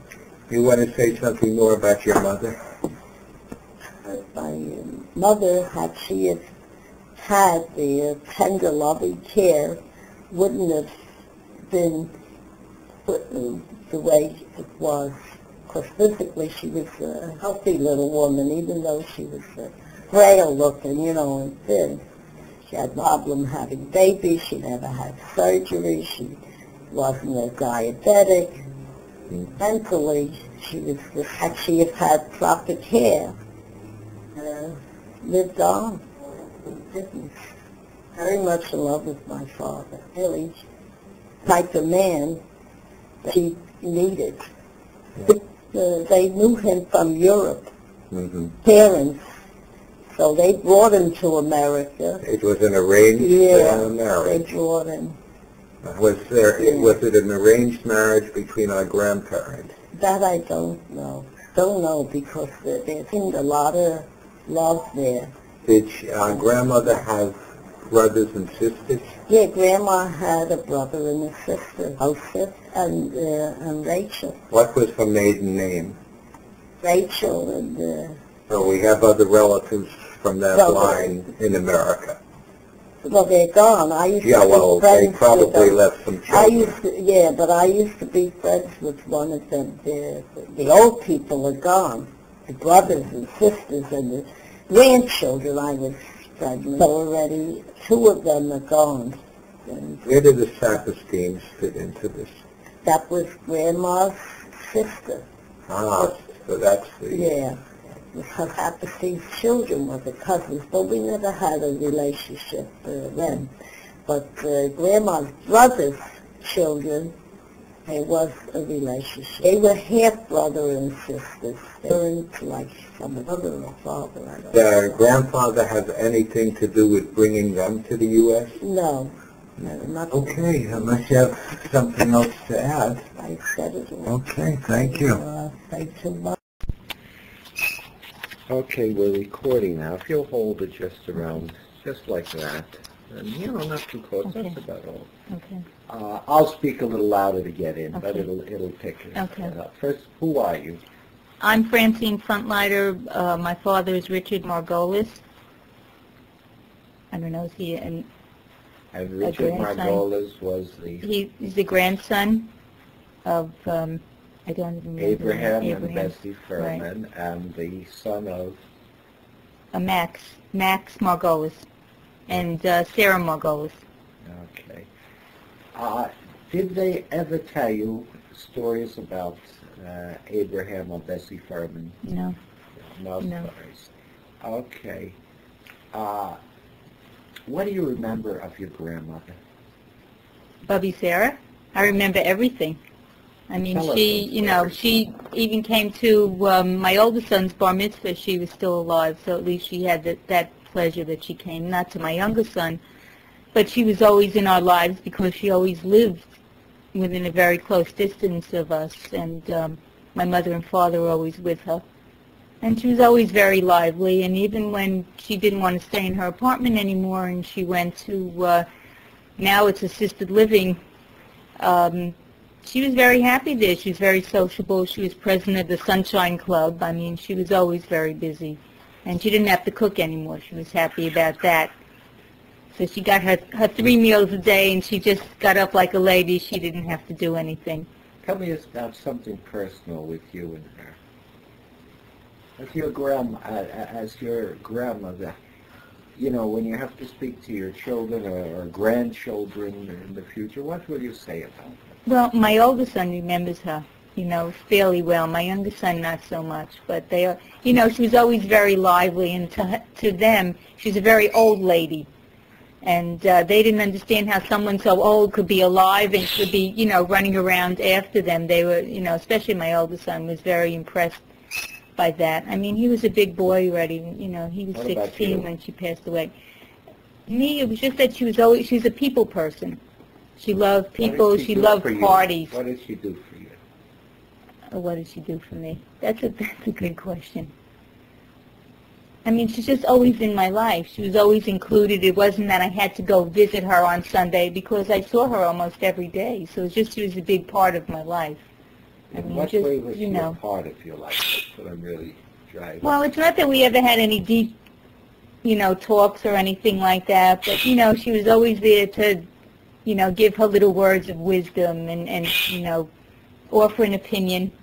You know, check out who the boys I was going out with, and, you know, make sure they're Jewish and that whole old story, you know. But, and always fighting with my father. That they always fought. Every time she got married again, they would fight. Okay, that was, you know. But my father was a good son. He really was. He took care of my mother, took care of her, and you know, at least she lived. It was a hard life. I mean, from what she said, it was very hard. But at least as she got older, she had her family around her, so it was different. You know, at least it's not like today where everybody's apart. I mean, everybody was close geographically. So, you know, if there was a problem, my dad or my mom was always there to help her. And then when we got older, my brother and I would run, you know, to help her because we were close. We didn't have to get on the train or take a car, go over the bridge. So now, I have to go over the bridge to my mother. It's very hard. Well, growing up, you saw her. Is it correct to say that you saw her at least once a week? Oh, I saw her almost every day. Almost every day, yeah. Okay. You know, if she needed something, you know, situation. yeah. And my brother, too, you know. Or if we didn't go to her, she was by my mother and my father, you know. So we saw her all the time. It wasn't, we didn't, like, make a special visit on Sunday to go see Grandma because she was there. Did she, you know? from the Jewish perspective, did she have any messages? She spoke Yiddish. Oh, yes, yes, yes, she did. Just make sure marry a Jewish boy. That was her bottom line. Marry a Jewish boy. Were the holidays something important to her, or? Yeah, I mean, because we were all together. We all gathered together for the holidays. Yeah, yeah. We were always together for the holidays. Yeah. It was just something that was done. Would you describe it as kind of a Yiddish type? Yes.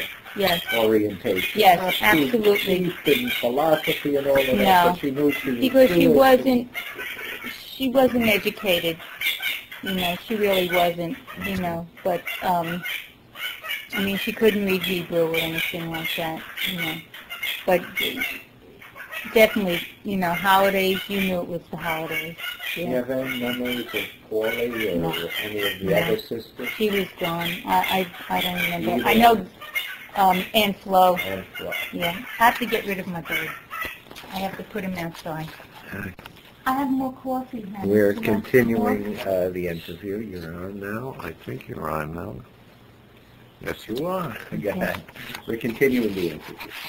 Okay, Aunt Flo was also very close in our lives. She was very close to my mom and dad. My mom and dad used to meet her at the same doctor in Manhattan.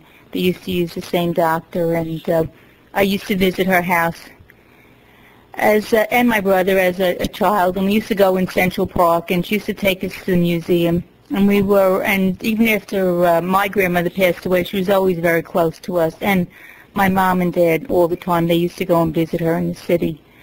And when my father was sick, she would go see him in the hospital, you know, but we were always, I mean, till the end, she was always in contact with my mom, even after my dad passed away. And considering it was my dad who was her nephew, she said, you know, my mother was her family too, and us. And we were always, you know, very close till the end, really. Why don't you tell us? Paulie, wouldn't even know her. You don't have, A little bit, you know, vaguely, but not too much. I mean, who else is left? Your father.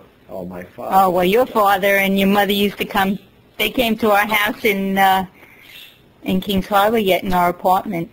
I mean, your father and your mother, I remember. You know, them I remember very well. You know, my husband used to have a good time with your father. Yeah, although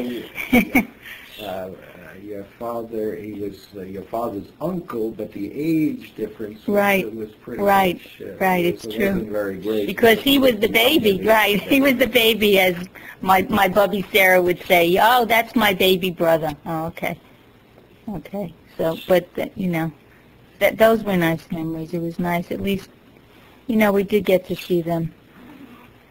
Talk about your father for a minute. My father. What can I say about my father? I don't know what to say. When you know. pass the history to your grandchildren, they will come. What are you going to tell them about their grandfather? Well, my father was also a people person. My father loved parties. Okay, he loved bar mitzvahs and weddings, and when the families would get together for all these occasions, that's really when you would see everybody, and he was very happy. He was always happy to have someone come to the house and see him. I don't know. And he loved the farm. He always loved Mountaindale. Daddy talked about the farm. What did he say about Mountaindale? You know, he said it was wonderful growing up there, and he had a dog, and he didn't like the chickens. He didn't even want to eat chicken. And he said all he used to remember as a kid, he used to pluck chickens. And he said that one year they had some kind of chicken disease and they all died, so he was happy and they got more chickens. Even to eat a piece of chicken, he said, forget it. That was one thing. He hated plucking chickens. But he said it was a good life to live in the mountains. He said that was a good life. They spent many summers together. Yes, Many of the branches of the family. And all the cousins, he said, would sleep in one bed, and they didn't care. He said the girl cousins, the boy cousins, he said, no, we didn't care. And he said those are one of the best times in his life when he was growing up with that. He loved that, yeah. And we tried many times to go up there and find it, but there was just no way. You did. Yeah, it's there. It obviously is. Yeah. How was could you say something about your mother and their marriage together? They had a good marriage. I mean, they didn't quite make 50 years. They were 3 months short of 50 years when my father passed away. But it was a pretty long time, you know. That's a pretty long time. I mean, they were, you know, very faithful to each other. They were good companions for each other. They complimented each other. When my father would fly off the handle, my mother would, you know, calm him down, try to soothe the waters a little bit. You know, they were both very proud of their children, their grandchildren. They loved their grandchildren, You said you they know. headed to farm? Yes, my mother went there with my aunt I don't know when, but that's where my mother met my father. The Ferman bungalow. Right, or the boarding house or whatever it was. Yeah, that's where she met my father, and then he was in the service. And they were married while he was still in the service in '45. I know that, and then I think a year later he came out. He was out of the service. Okay, do you want to say anything else? The basic thrust is, to capture as far back as we can Right. the growth of the Ferman family after Abraham and Bessie Ferman came. Right. We've been trying to review mainly the first generation children. Hello, how are you? And a little following. How are you? Hi, Steve? Steve. It's nice meeting you. Anna? Okay, Hi, Anna. How are you? let me just pause you for a minute. I remember being together, with my father's family, with my cousins, my second cousins, my third cousins, the Javelins. I was always one of the younger ones, so they didn't pay too much attention to me. The Blocks, everybody was older than me, which is a good thing. But I just wish that, we could have that today for our kids, that we could all be together, at least geographically closer, so that at least they get a chance to experience it, because they don't have it today. They So really you're don't. saying the secret to happiness, at least in memory, is closeness of family. Oh, yes, absolutely. That's Absolutely, the yes. message that you've learned Right. from the Ferman family, the farm, Right. your own Absolutely. parents. I just wish the farm were around so I could have brought my children to experience it. That would have been wonderful. Okay, Fred, thank you very much. Could you tell me who you are? All right. I'm Sophie Ferman. I was married to Jack Ferman, who was your father's cousin, first cousin. Your father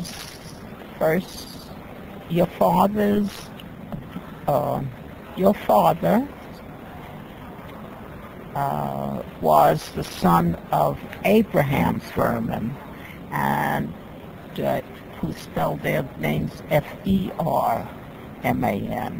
And for some reason, Jack spelled his name Fur, whose father was Yonah Ferman, The brother of Abraham, Ferman. of Rum. Yeah, brother of Rum. He was the brother of Abraham Ferman. Yes, yes. I understood that Ferman wasn't the real name of my grandfather. That's what I heard too, but I never got information of what the real name was. They came from what I was told. I think they came from England, and in England is where it may have been changed. Uh-huh. I don't know their place of birth or anything like that. I don't know Sally, who's Jack's sister, and Faye, who also is Jack's sister. So just to put it into what we do know, Abraham Ferman had apparently a brother called Yonah. Yeah. And Yonah Ferman was married and had Jack as a son, Faye, and Sally, and also Nanny Ferman and Sam Ferman. From that root comes the Saperstein, so that came from the other side. No, that came from the other side. That may have come from your grandma Pesha. Pesha, Bessie, or... Yes, yeah, yes. It's As far as interesting. I Her know. name was also Bessie Bella Ferman. Yeah.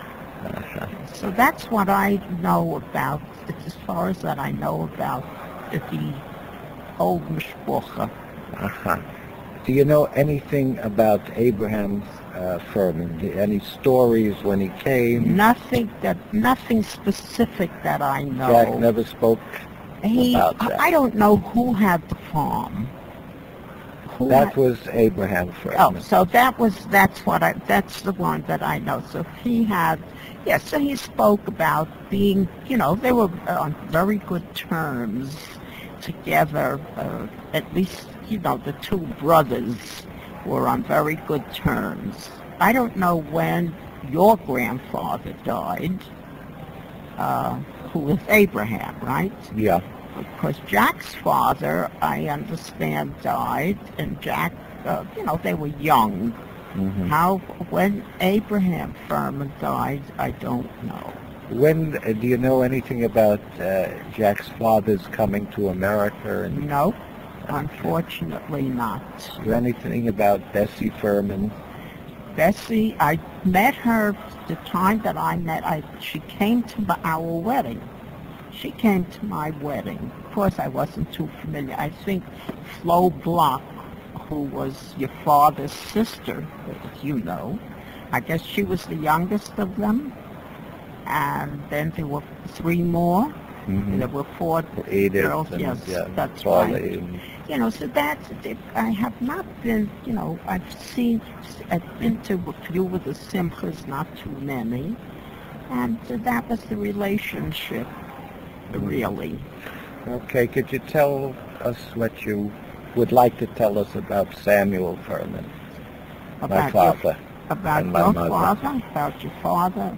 I know that my relationship with your father and your mother, Sam and Bella, was a wonderful relationship. I know when they lived in the Bronx, they were very attentive to Jack. As you know, Jack wasn't well. And I certainly appreciated that, in as much as I was trying to take care of Jack, and he was a very emotional guy, and so forth and so on. So it was a little, it was difficult, and they were sort of very, as I said, very supportive. And for this, to me, I owe them so much for that loyalty. Mm-hmm. And as far as your father and mother were concerned, I know that they were very family-minded. I remember the time that you went to, when you were busy with the Israeli things, your parents were so unhappy. And of course, the way I looked at it, I knew that it was for a good cause, so I sort of tried to calm them down, but somehow or other, their anxieties kept them pretty high. You know that better than I do. And I remember times when you sent home tapes, and we had a machine, a tape recording machine, and they'd come to the house just to be able to hear the tapes. And it was always, as far as your parents were concerned, as I said, because of my deep gratitude to them, I felt, and this is one of the reasons I have been coming to these Simchas. I mean, after all, I'm past 83 now. Absolutely. It's kind of a little bit of a strain, but I just in their memory. I appreciate it. I'm sure my sister appreciates it. Oh yes, I know, and your mom too. Your mom and your dad. That's another thing. As far as your dad is concerned, one of the things I know that he too, at the time when Jack was ill and with the medications, and I'd go to the store, he was very, very gracious in helping me get some of the medications that really weren't available. And this too, just for that too, is another thing. I mean, here, but for this occasion, where their grandchildren are involved, they certainly deserve my sincere thanks. Do you have anything to say, any memories about other members of the Ferman family? Well, I was seeing Flo Block in her very late years. I had gone to visit her, and she was a lady. She was a lady. And, the boys I didn't know too well, really. But just as I say, when occasions came about, I think they celebrated an 80th birthday for her or a 90th birthday or something, one of these high lives. I also made it my business to attend. And these, I think Jack had already passed away. Yes. But my relationship with the family like with you and Rhoda as Sammy's and Bella's children. Going back a little bit, Abraham and Yonah have any other brothers or sisters? I don't know anything. I really don't know anything about the family. And for some reason or other, I don't know that, anybody spoke about things like that. Okay. We appreciate your memories and your talking to us. But, this is all, and I'm very conscious. I'm very family conscious, even in my own family. So I try to keep my family pretty much up and to be aware of what's about them. That's very important. Yeah, because I'm a first-generation American. And I Like know my both father. I know both my parents were European, but they were not married before they met here and were married here. And fortunately for me, I had grandparents, my father's parents, who lived here. So who lived in the who lived in New York, in the proximity, and they were around even after my father died. So this is what made me more conscious and more aware. History. Thank you. Okay. We have some people that are going to talk about their memories of Bella and Sam or Dan Ferman. Let's introduce ourselves. Alan Hillard, grandson. Stephen Hodge, grandson. Amy Howard, granddaughter. Okay. In-law. Now let's not be nervous. Hannah Ferman is here, and this is Jerry Ferman talking. We can talk a little louder so it'll be more helpful to the thing and to the taping. Okay, Stephen, you're the oldest. What do you remember about Dan Ferman, your grandfather? Sam, Dan, that's the story itself. He was like the second father, really. It seemed like he was always there. Whenever we asked him for something, he always brought it over. It was very good to us, and the good part of it growing up was he lived very close to us, and we were able to see a lot of him. Is there any particular incident or story or that comes to your mind?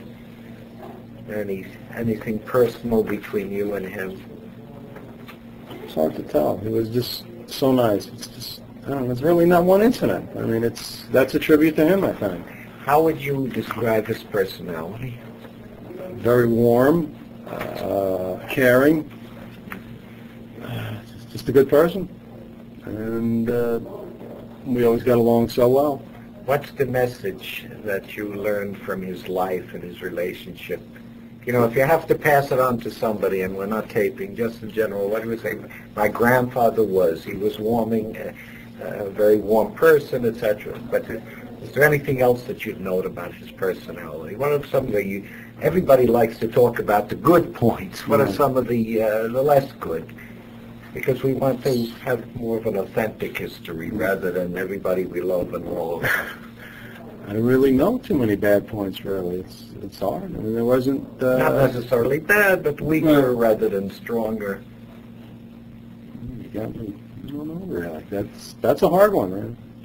I just really only can say good things about him. Really. I don't have really much. There wasn't much weak about him, really. You know, they stayed close. It was a very good relationship. It was always good to us, and I'll always remember him.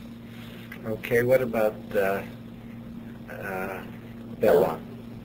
She was very nice too, and sometimes didn't agree with Dan or Sam or whatever we want to call them, and sometimes they fought here and there. And so I just, she had nice gas anyway. She always had gas, and she was proud of it too. So she was very nice to us. She was really a nice person. And I don't think she lived long enough, unfortunately. But we'll always miss her too. She was very nice. She was almost like a second mother to us too. It was a great relationship. They were so close and everything, and the 60s and the 50s, they were great. They were there. That's the best thing to say. Remember from the Bronx? Oh, Andrews Avenue. Andrews Avenue in the late 50s, early 60s, yeah. Used to walk over there all I'm the that time. old, yeah. We used to walk over their house and that building, and my father's grandmother lived there, and it was kind of an old dumpy building, but it was nice. You know, that was the Bronx in those days. You don't remember her from the Brooklyn period? No, too young. Alan, do you have anything to say about Dan? I agree with what Stephen said in the majority. He was a warm person. He was there for us. He and Bella were indeed second mothers and fathers to us. In that regard, I feel extremely fortunate to have so many loving people in my early life. As far as special recollections, I remember Dan was always liked to tell stories of his younger years. When he was a deputy sheriff, and I truly I can't comment on the veracity of all those stories because I never really researched them, but they were certainly quite interesting. He was a warm man. He was protective, and I think he left me personally with a message in my life about. He seemed to live his life in a loving fashion, but he was kind of like enjoy your life to the fullest, but don't forget your priorities in the process.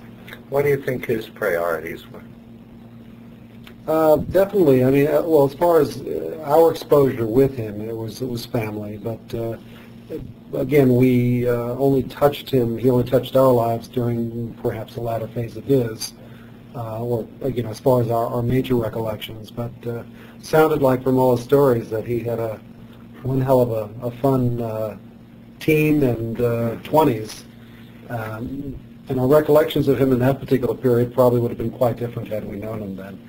What do you think this is to both, anybody can answer, we're not, we're doing a conversation. What do you think his value of family was? I'm talking about everybody has individual goals. With a family, was family important to him that he would sacrifice that for the sake of what he considered the family? Well, I think he did. I remember you on a special occasion and special memory. I remember when Dan and myself, we helped you move out to Iowa and stuff. And went Illinois, was it Macomb or Illinois, right? And two guys that couldn't lift the couch and needed 3 or 4 guys more, and we did it anyway, But I do remember that. Right, that's right. He drove the truck and he made me do all the lifting, and then can't stand it for that. No, but really, no. But that was very much fun. That was an family bonding together and stuff. And he didn't always agree with everything we did. He would often say some negative things as far as his disagreements with you personally. He'd relay to us, but at the same time, he would always end everything as I love my son. I was always love my son. He would be critical, and then at the end, he would always qualify it by saying, no matter how much I disagree with Jerry, what he may be doing, I love him dearly. And he didn't want to leave us with any ill perceptions of that and any misunderstandings. Our relationship was hard for him to adjust to in the beginning, but he gave me a chance, and he accepted me wholeheartedly as his granddaughter. He never called me granddaughter-in-law, or never to my face said anything derogatory towards me. Always made me feel loved and part of the family. He always said to take care of Stephen, and that how much he loved Stephen and Rhoda and Jerry and the rest of the family, and that he made me feel part of it. And when we were in Pennsylvania those years, he was one of the only people who kept up with us. Yeah, we spoke to him every week. He called once a week. And when he was gone, it was very, very difficult. It was like a part of us that died, because he was one of the very few people that did keep in touch with us regularly, and it was just a void. Just to hear his voice, it just lifted your spirits. He always had a nice thing to say. So I'm getting to understand that the message that he left you was that family was very, very important. Yes. Yeah. But having a good time doesn't hurt either. In the process, without the sacrifice. You don't want to have a good time with expensive family, but if you can do both, that's the way to live. And if you have differences, overcome them, because it's more important of who you are inside that counts. And he and Bella would often fight, but you can tell, even through the fighting, you could tell the love there. You did fight a lot. It would always be pervasive. It would always be pervasive. When she was already sick and Yael was born, she came, stayed for a whole month to help, because I had no one here. My family wasn't here. Was that in Philadelphia? No, this was in Macomb. Illinois, yeah. And then when Adam was born, she was really already very sick. And still she came. And, no, you sick, you rest, I'm going to change the diaper. I'll do that. But she loved Yael because she ate. And Adam, she couldn't stand, he didn't want to eat. No, she loved him dearly too, but she loved Yael because she ate. Yeah, I think Bella and Dan kind of epitomized Extended family. extended family, American Jewish marriage. Some turmoil in the marriage, but always love was always demonstrative every day. You never learned where he got the name Dan or Sam? Samuel was his name. Yeah. No, Samuel was his name. That's what I That's said. what he just said. Yeah, okay. Well, no, he related some story about when he was sitting on top deck. So what did he said he was shooting? Well, he told us he was, riding shotgun. For what? I don't even know if it was It wasn't a Pony Express. No, it wasn't a Pony Express. He was definitely in don't. Deputy in Mountaindale. He played Barney Fife. And he was always mad he sold his land cheap. He said he should have divided up the grandchildren. He talked about that over and over and over again. About how he should have still had the farm. Right. And my parents lived on the farm, and he related to that.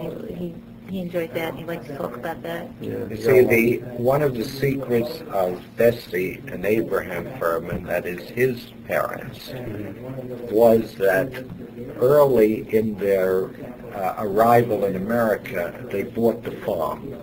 And the farm served for that generation, their children and their grandchildren who we're speaking to.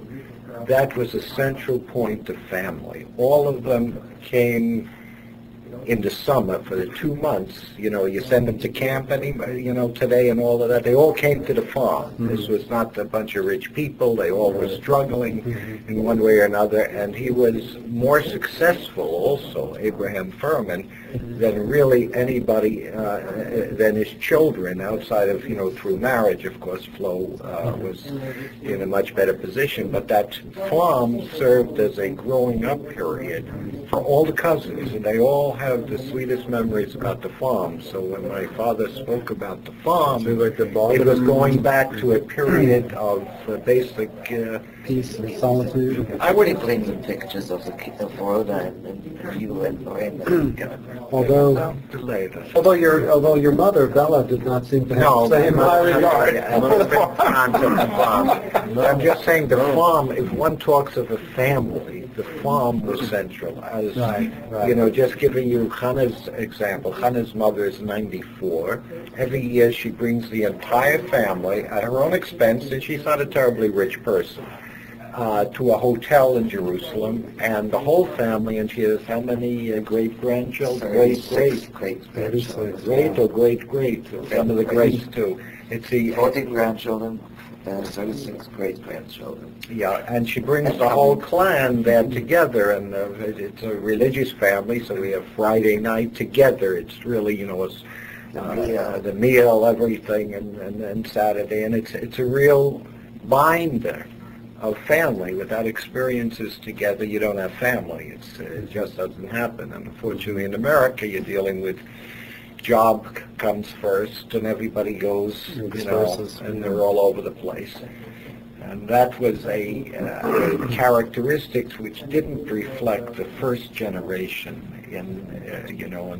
between Bessie and Abraham and their children and their grandchildren. They were all kind of close, even in New York. Okay, does anybody have anything to add?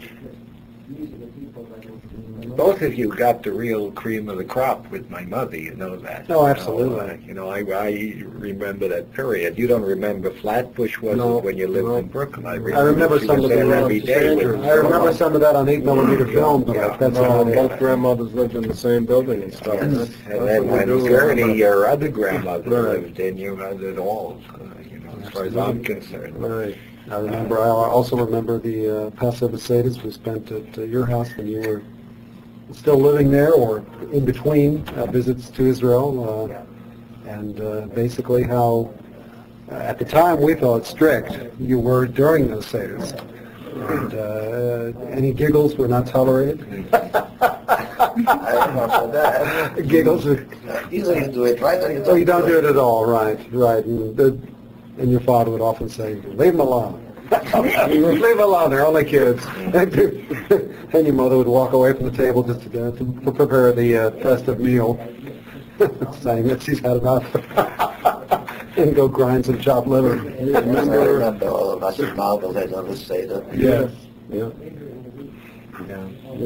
Philadelphia too, with the trolley tracks all over. I always enjoyed having Dan and Bella coming over because it always brought a warm feeling to my heart, but also it was like watching a soap opera too at the same time, because watching them interact was funny. It was funny. It was humorous. Well, that generation was more less diplomatic, straight. Right. Right. It was more the Archie Bunker. It was more the Archie Bunker. You said what you thought. It was a little more open than today's. Watch the words. She may not like it. Dan might say something, and your mother would just go fat and walk away. And there was also more forgiveness. Today's generation are more grudgeful. Yeah, I think that people remember things. Oh, what happened 2 years ago suddenly as if it happened yesterday. Not just to remember, but the hurt and the I got to get back at that one. Instead of looking forward. Yeah, one thing we see in where we live in Ofakim, which the greater majority is people from the Middle East, the Jews that came and their children, and they can argue, they can shout, but the next day or the next hour, it's if it never was. And family is still There's very no close. vengeance. It doesn't exist. So they're very honest and open to each other, but there's no memory of vengeance, and it's all forgiven within the hour, which is a quality that I suppose we've lost, or at least Western civilizations doesn't seem to be going in that direction. Except constructive criticism in a constructive manner. Do they still have a lot of Russian Jews coming over there, or not anymore? Okay, before we start going into other areas, does anybody else want to say anything about Bessie, about Bella or Sam I Ferman? found out that Bessie had also the name Bella. Yes, She it's went to the interesting. cemetery to all point of view this week. So Bessie, Bella, Ferman. Just that we missed them both. Okay. Thank you. We're finishing the interview now. Okay. Could you identify yourself? Bob Javelin. I now live in Medford, New York for quite a few years, 16 years. What's your relationship to Abraham and Bessie Ferman? In all actuality, I don't know, other than there be distant relatives. I believe they should have been related to Dan Ferman, or or Sam Ferman, and I remember his wife, your mother, Jerry, was named, I forgot her name, Bella. Bella and Cindy. You should be. Your mother was.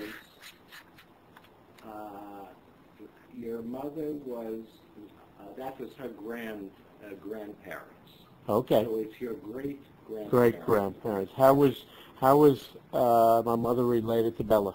That was her? That was only through my father. My mother came through the marriage. Okay, so how was he related to? The Ferman family was Abraham and Bessie Ferman. Then there were the 4 sisters to my father.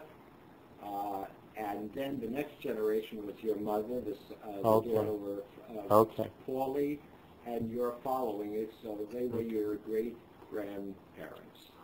Okay, so... Did you ever hear any stories about them? No, actually, I didn't have to hear the stories because I used to see your mother and father pretty often, and then Rhoda and yourself occasionally. I don't know how they're related to the farm in Mountaindale. That was the memory going back the furthest. Was that a Ferman fan? Yes, that was the Bessie and Abraham Ferman's farm. That was their farm? Then yes, I have recollections of that. All favorable. I remember the farmhouse, the chain of rooms. I remember they had a horse that they had buried, had a big mound there. I remember blackberry picking and blueberry picking. I took a chisel and I had it filled up and I gave it in to turn into a community picking. And I remember Izzy Schiffer then called me down for not picking any berries. I said, I just filled it up, I just emptied it out, so they heckled me a little bit. But one of the memories I had is they had a gigantic chicken farm. And I remember going into the chickens and feeding them potato peels. I can still remember that. And hundreds of chickens around me. A little close to you. Yeah.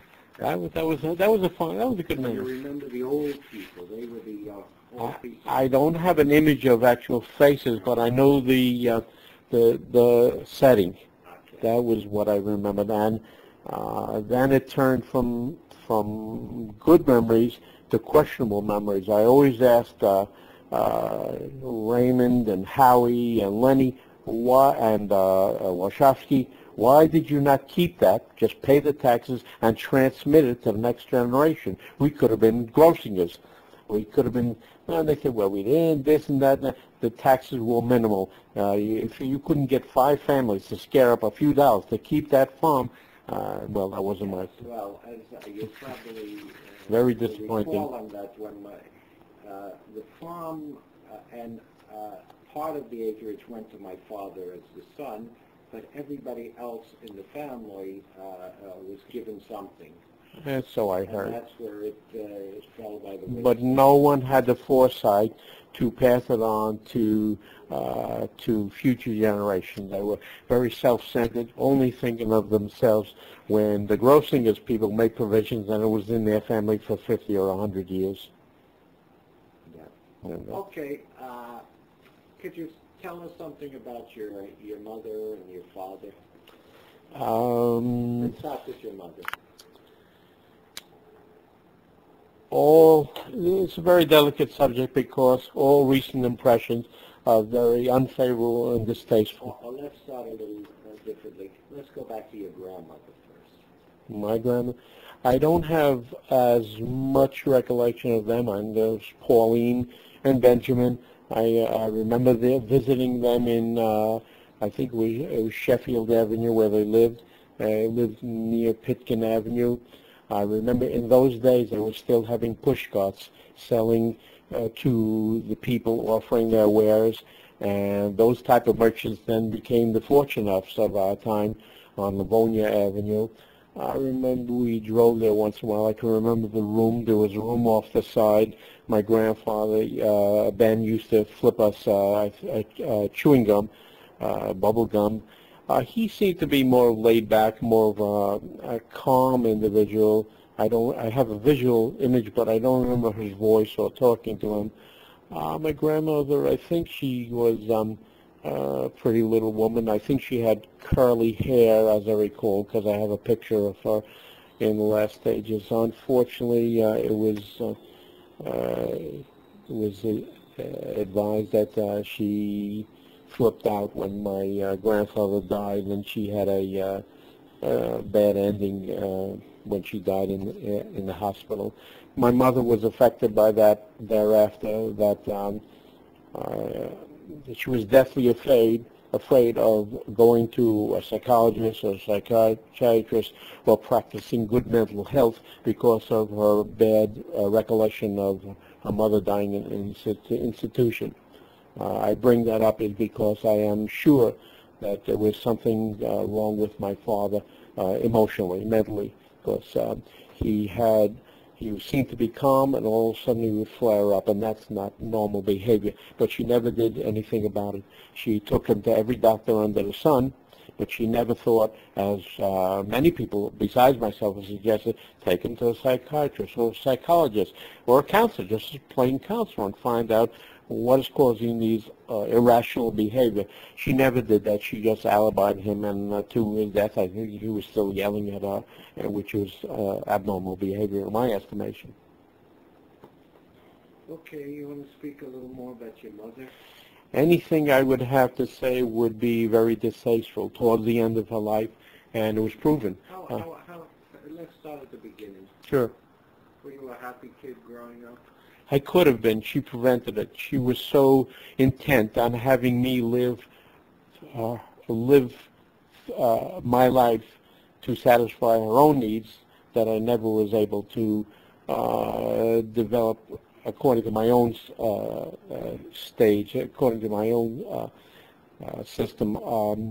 I was always late and delayed. I couldn't have a bicycle until I was, 12, 13. I couldn't drive a car till I was 20 and graduated from college. It was always a matter of to protect you from the day. She says so. She said so. I don't believe that. That was her own insecurities manifesting itself in her maternal views. I don't know where she got her guidelines. She established thoughts in her head that you couldn't get out of them with a hand grenade. No matter how much you explained, there was another way or another way of thinking about things. Once she got it in her mind, you could not get it out, right or wrong. It was, that type of behavior was very traumatic to that generation. I don't know if it's similar, but something that seems to be similar, where my sister brought me a baseball glove I must have been about 13. My mother fought to get that glove and actually destroyed it because she was fearful I'd go on the street and be run over by a car. So you have it's another example, but it's in a similar vein that the parents protecting the child, but for the wrong reason. You can't protect them forever. They will grow up, and as I say, bashit. What's going to happen will happen. If she puts a cage around you, the child. But in this case, it went beyond that. As years went by, I just gave you two examples in my youth. But as it went on and on, towards the end of my mother's life, she turned out to be mean and vicious. And all my memories of her are hateful. She contrived with my brother to disown me, and that's the way it worked out in actuality. She professed that I love both my children equally, and in collusion with her brother, Ray Poland, they prepared a will which excluded me from everything that they ever owned in a lifetime. And at the same time, for the first 13 years of my working life, I helped support them. I was in business, I did the traveling, and I gained the business for my father. And they were able to go on trips around the world, England and France, and I think Israel or wherever. And I took a subsistence salary because they always professed this business will be yours. and they never made the provision, and finally I left the business, so I left them. My father was always regressive. He never had a progressive idea in his life. He was always negative-minded. Anything I suggested was never good. And so I have negative views of my parents, and I try not to think of them at all. If you want to say anything else about you, your brother, please do. If not, You asked me. I just laid it out to you. Well, if you hadn't asked me now, I would not think of these things. And there's no bitterness. It's all out of me. I'm recanting a tale about other people. How did you relate to your brother? I thought I had not a good relationship, not a warm relationship, but a cordial and civil. Age difference, isn't there? That didn't matter that much. What's the difference in age? I think it's 5 years. I'm not quite sure. See, in my case, 5 years is a lot. There's 4 years between me and Rhoda, and Rhoda really wasn't.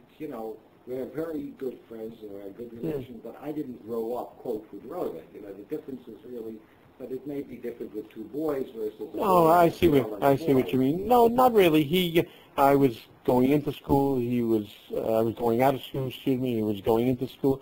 There was no big thing, but we never, we just never had that really close to some other relatives. I see some other brothers' relationship, but always cordial and civil. His wife, Adrian, was always very cordial. She always made very nice dinners on holidays and other occasions for us. But in the last few years, when my parents both became ill, and I started questioning what is the disposition of their worldly possessions, all of a sudden the nature changed, and we saw that he was actually malicious.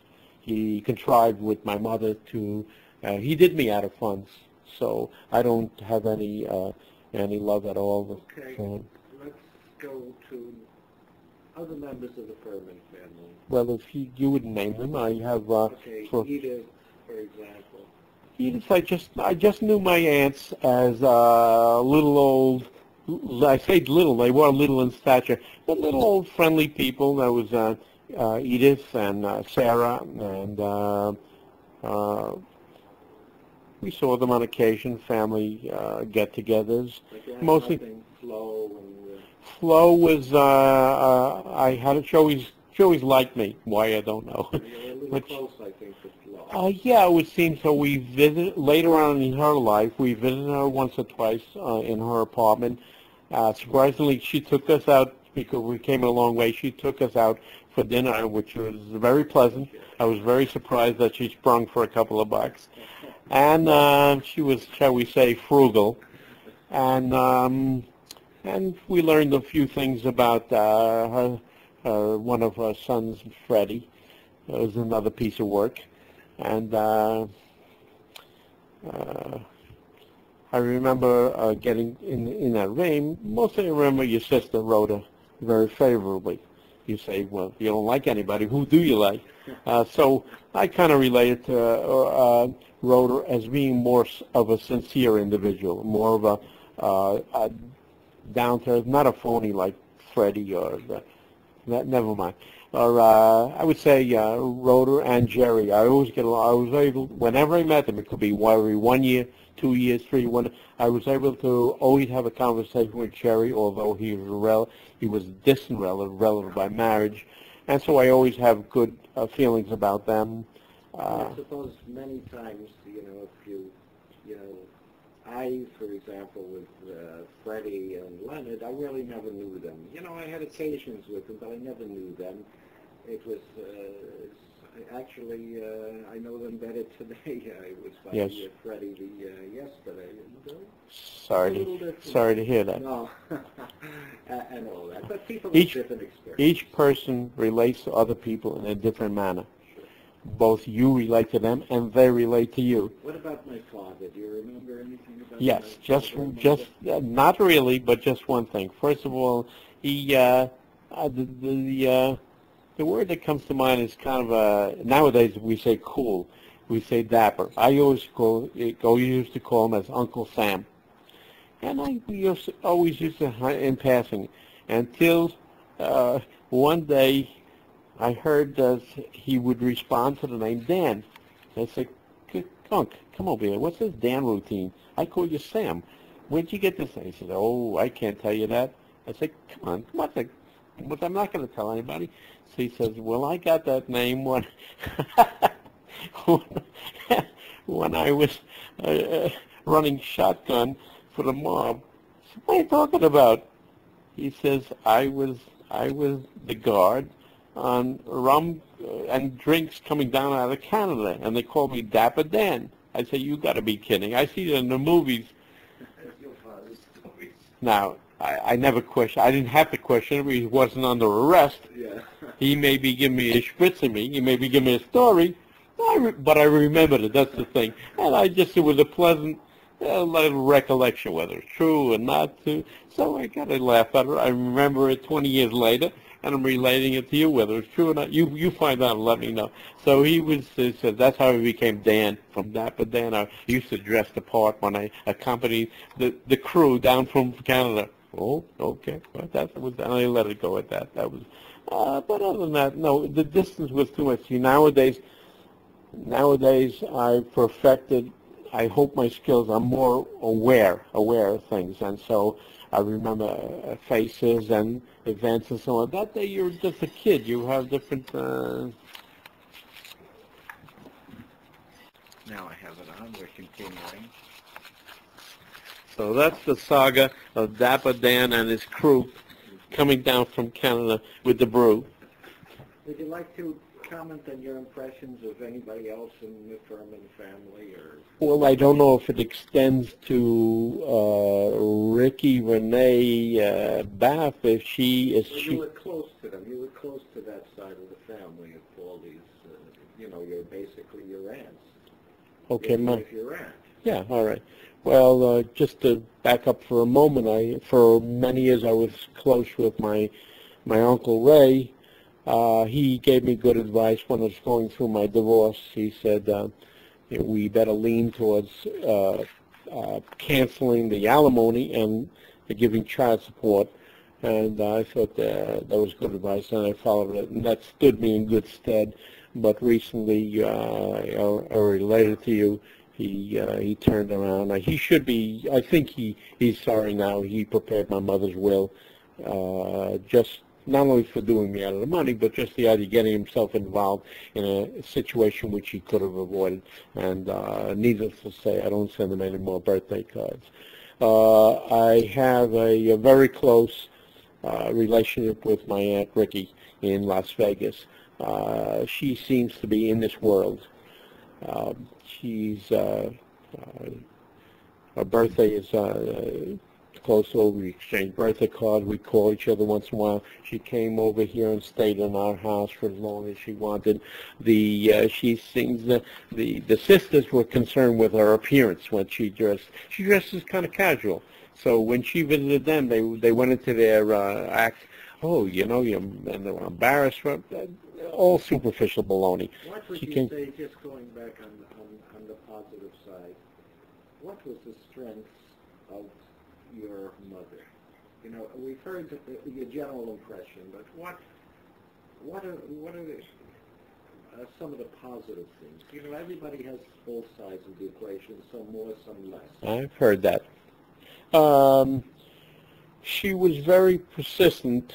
So you can regard it as both an attribute and a drawback. Very persistent. She got something in her mind, and she thought it was beneficial. She wouldn't let go of it. She had a hook in it. Until you did that, she wouldn't let go. So you can regard that in certain instances as a measure of success, and particularly if she thought it would be best for the kids, regardless of whether it was or not.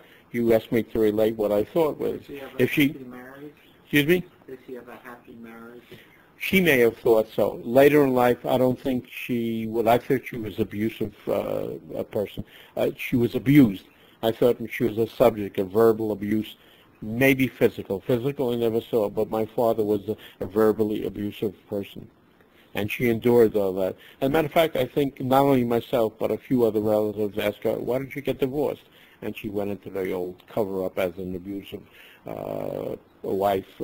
Oh, where will I go? What will I do? All that, and then the years go on, and then it doesn't pay to get divorced. You just endure, and you avoid that other person, or you make other changes. But getting back to the positive quality, for example, she thought it was best that I get bar mitzvah, so I did go to Hebrew school. I did take bar mitzvah lessons. I did study the clarinet. They paid for the lessons. But there was an overkill. There was an overkill. When it was snowing and all the other kids were playing with snowballs, that was not the time to be practicing. So what started out as a good venture, a good idea, then turned around due to her obsessiveness. And so you can't give the person stars for good intentions. It's the end result. If the children are bitter because you force all these things, then forget about your intentions. I told my mother hundreds of times, Ma, forget about good intentions. It's the end result. What happened after that? Do you have any memories of Aunt Sarah? Not really, other than a visual image. Just the face. I see the face. I see the marvelous features, the nose, the smile, the hair, but not really. Maybe because I was growing up and diverted. You know, you have images like a camera. You flash it.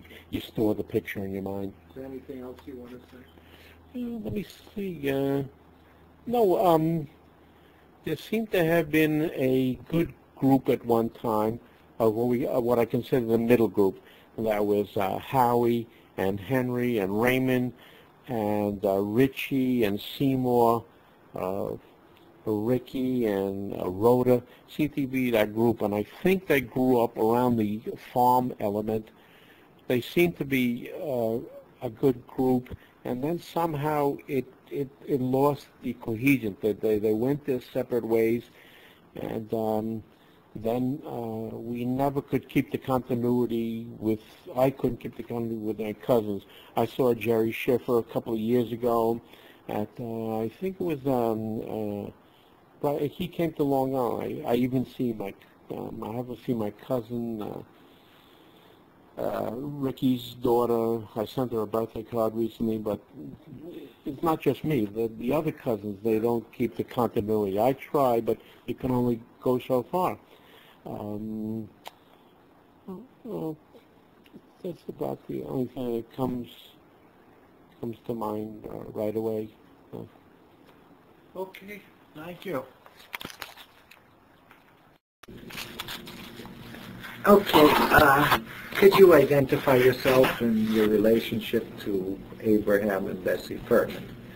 It's a very good question. I'm Steve Javelin.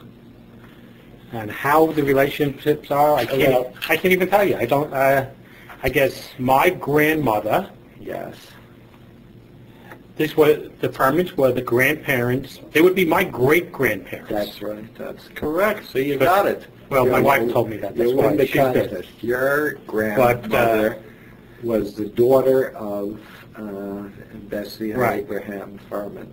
Now, I don't remember ever, to the best of my recollection, I don't ever remember seeing them. I know Pauline, that was my grandmother. Benny was my grandfather. And I was about maybe 4 or 5 when they passed away. Mm-hmm. So I really don't have any really vivid memories and experiences that I really, could recall. I could, for some reason, I remember visiting. They were in Brooklyn. I remember that. This is Pauline and Benny, my grandparents. I remember that. For some reason, I remember he took care of fish. He liked fish tanks, because I remember that. I remember he was a tall, good-looking man. I know he died when he apparently went to the movies, and from what I remember the story being something, he purchased his ticket and died of a heart attack. Yeah, that's very interesting. I heard of that one, too. On the street. Whether he actually was dead on the street or they took him to the hospital and then he was pronounced, I don't know. And I know my grandmother died in the hospital, in one of the state hospitals. But I was very young at the time. I remember where I was when in fact, I remember I was in Hebrew school at the time when my parents got notified. But other than that, I don't have many memories of that. Did you ever hear of the farm? Anybody speak I heard about of the it. farm? I always heard there was a farm in Mountaindale. That's all I heard. I don't remember anything about the farm. I remember seeing a picture, which I have to locate for you, as I said I would. I remember there was a water pump. Right. That's all. But I don't. The farm to me is, I heard it mentioned, but I have no memories whatsoever. Do you recall who you heard it from? Or? Oh, my mom. My mom used, telling, I remember telling me about growing up in Mountaindale. That she grew up in Mountaindale, and she was the oldest of, I guess, 5 children. There was my mother and there were 3 sisters, Gertie, Sylvia, and a brother, Raymond, and then the youngest one was, I remember Ricky, I think, was the youngest. Right. And they were all, Did your mother tell you anything about the farm? Was it a positive memory? I remember she took it positive. I mean, to her, it was a time when the family, it was very close family contact. She described it, I remember that way, is that who in the family I can't tell you, but I do know how. I remember her telling me that everyone was there, the whole family was there. And I remember her talking about having good times up there. But if you ask me specifically, what did they do? Who was there? They just grew up. They grew up on the farm. I think she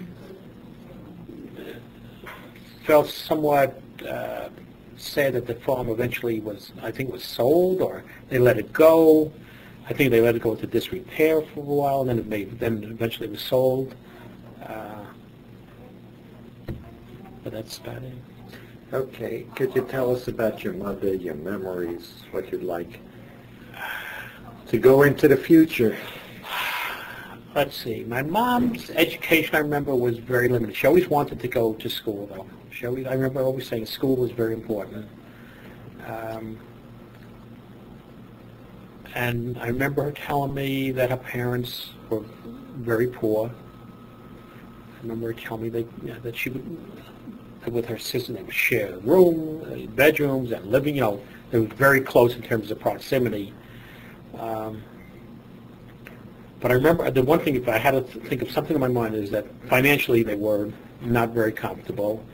I think her father, my grandfather, was he a tailor? I think he was a tailor. He was a lot of things. Right. I remember as a tailor, but I know they didn't have much money. I know that. That's the one thing that keeps on coming back. But yet they were able to raise basically, 5 children, in that time, which couldn't have been easy.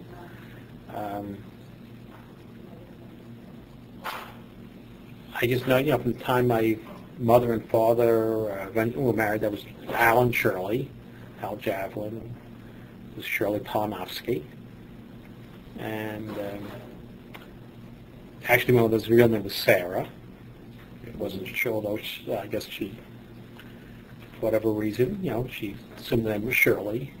My father's name was it was Alexander, which I just found out when I found his birth certificates after they passed away.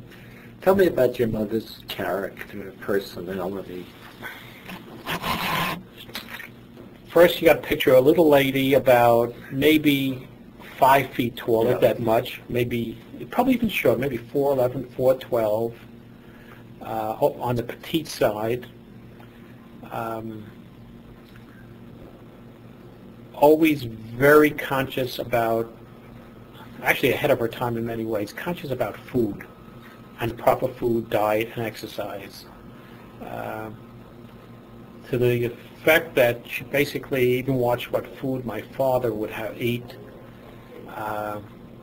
And the one story which I'll never forget is apparently my dad, I guess, his original name was Jablonski, by the way. Mm-hmm. It was, and I say it was Alexander Jablonski, but he always knew it as Albert or Al. And legally, he did change his name to Javelin. And that I know he did, really mainly for business reasons. I guess the ethnicity of the name Jablonski, and he was in the shoe wholesale business.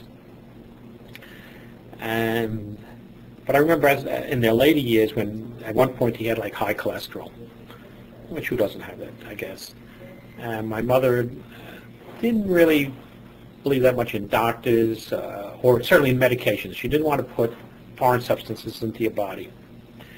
And I remember the doctor prescribing for my father some medication, and my mother just took the prescription, basically put it aside and said, I'll take care of it. And she basically prepared foods that were salt-free, all the right foods. Mm-hmm. My father goes back to the doctor a couple months later. They take a cholesterol count, and it's excellent. And the doctor congratulates him. He's done a wonderful job. His medication is working. Just continue taking the medication. Come back in 3 months. And my mother, basically, then ripped up the prescription which she held, and never went back to that doctor because obviously it was controlled with diet. My mother, to the day she passed away, would exercise. I would go shopping with her, in fact. We'd buy natural foods. So she was very much into that for many, many years. My folks traveled extensively when they were younger. My father primarily through business in the Caribbean area. Dominican Republic, Aruba, Cuba, I think they even went to Puerto Rico, all the islands. My mother would periodically join him, but they did also go to Europe, and they seemed to live a fairly, happy, content life. They were married for over 60 years. Not to say they didn't have their differences. I think my father was a little bit on the rough side in terms of, somewhat, we'll say, crude in some ways, but I know he loved his wife, my mother, and would do anything for her, and likewise she adored him. Really, he could do no wrong, and if he did wrong, it was, excuse me, that's the way he is. But he's really underneath, he's good and he's soft-natured and all that. They were very active in the synagogue. They were one of the founding families of the Fresh Meadows Jewish Center in Fresh Meadows, Queens, New York.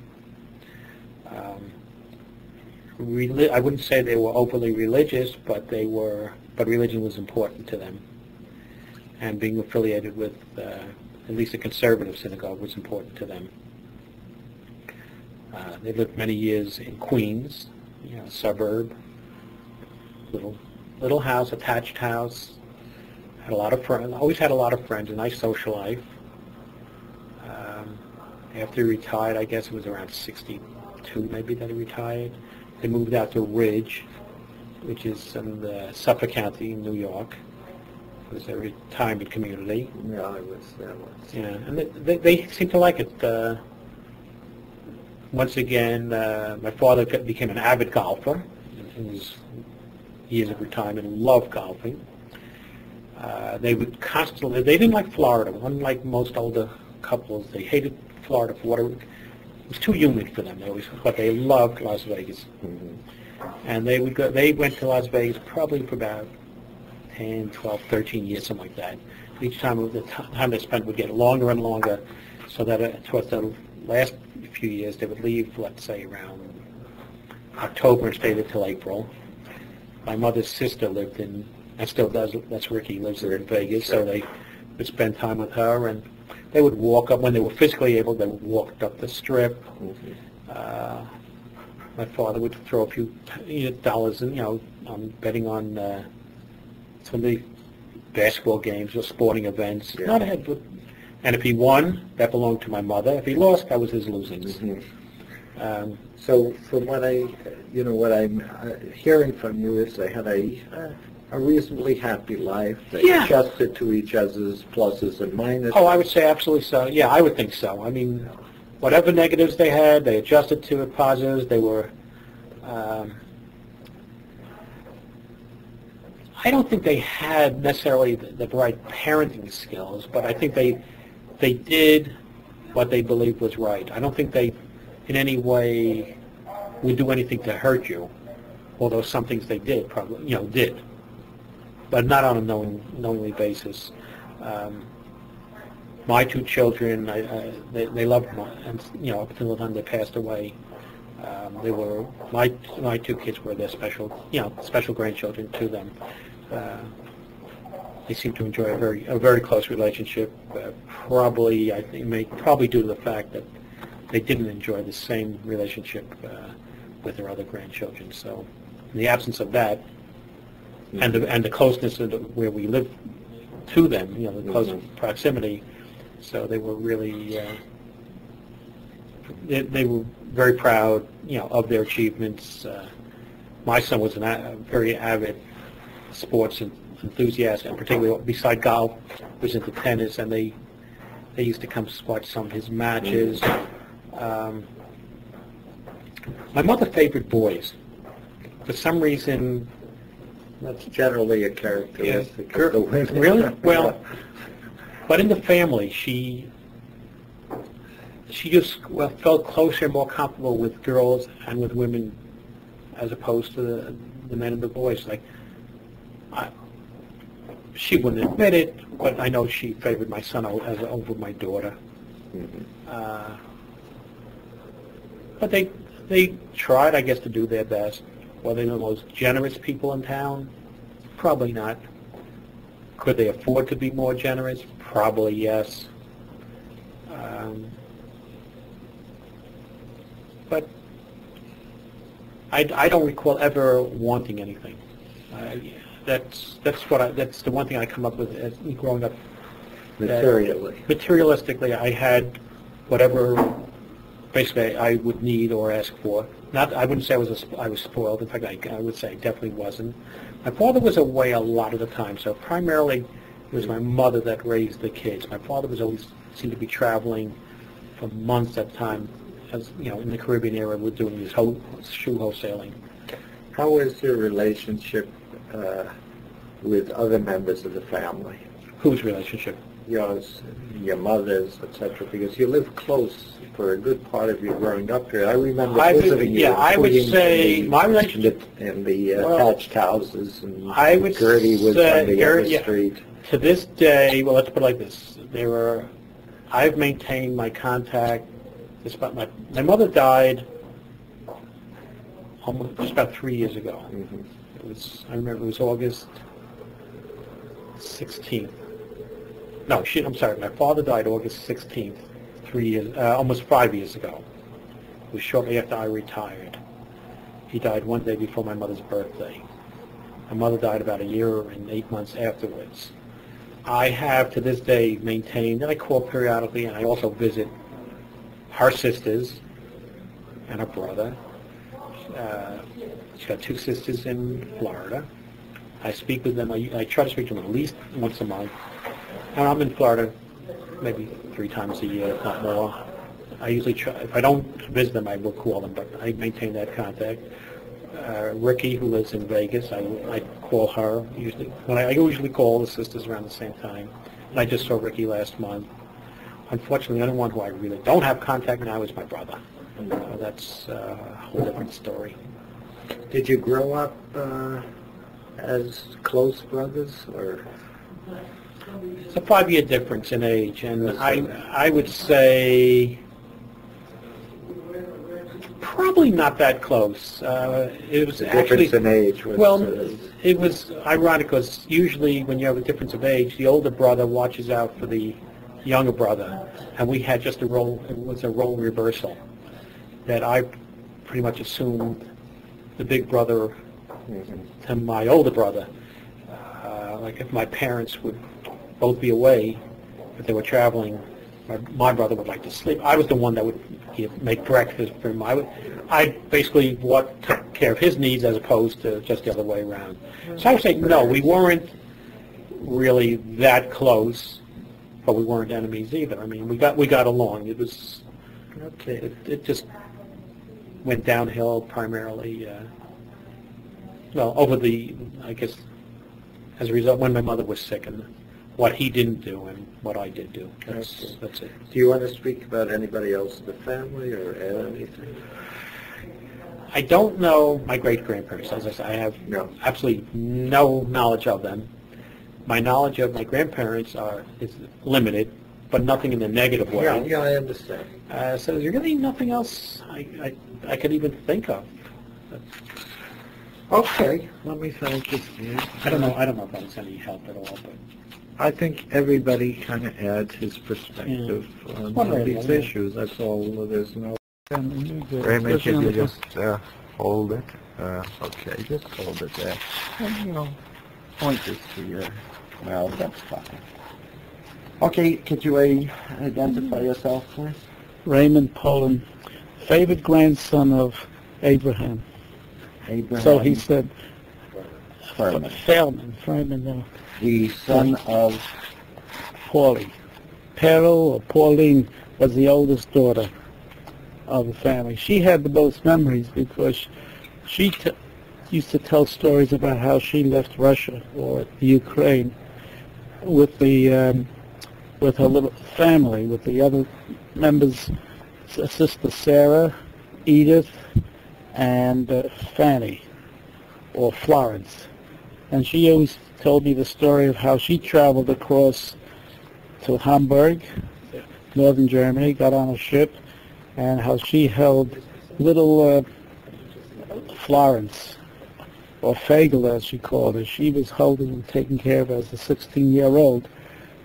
Florence, Fred's mother, of course, was a little child, probably an infant. I don't know, it sounded the way she told she would be about a year or two old.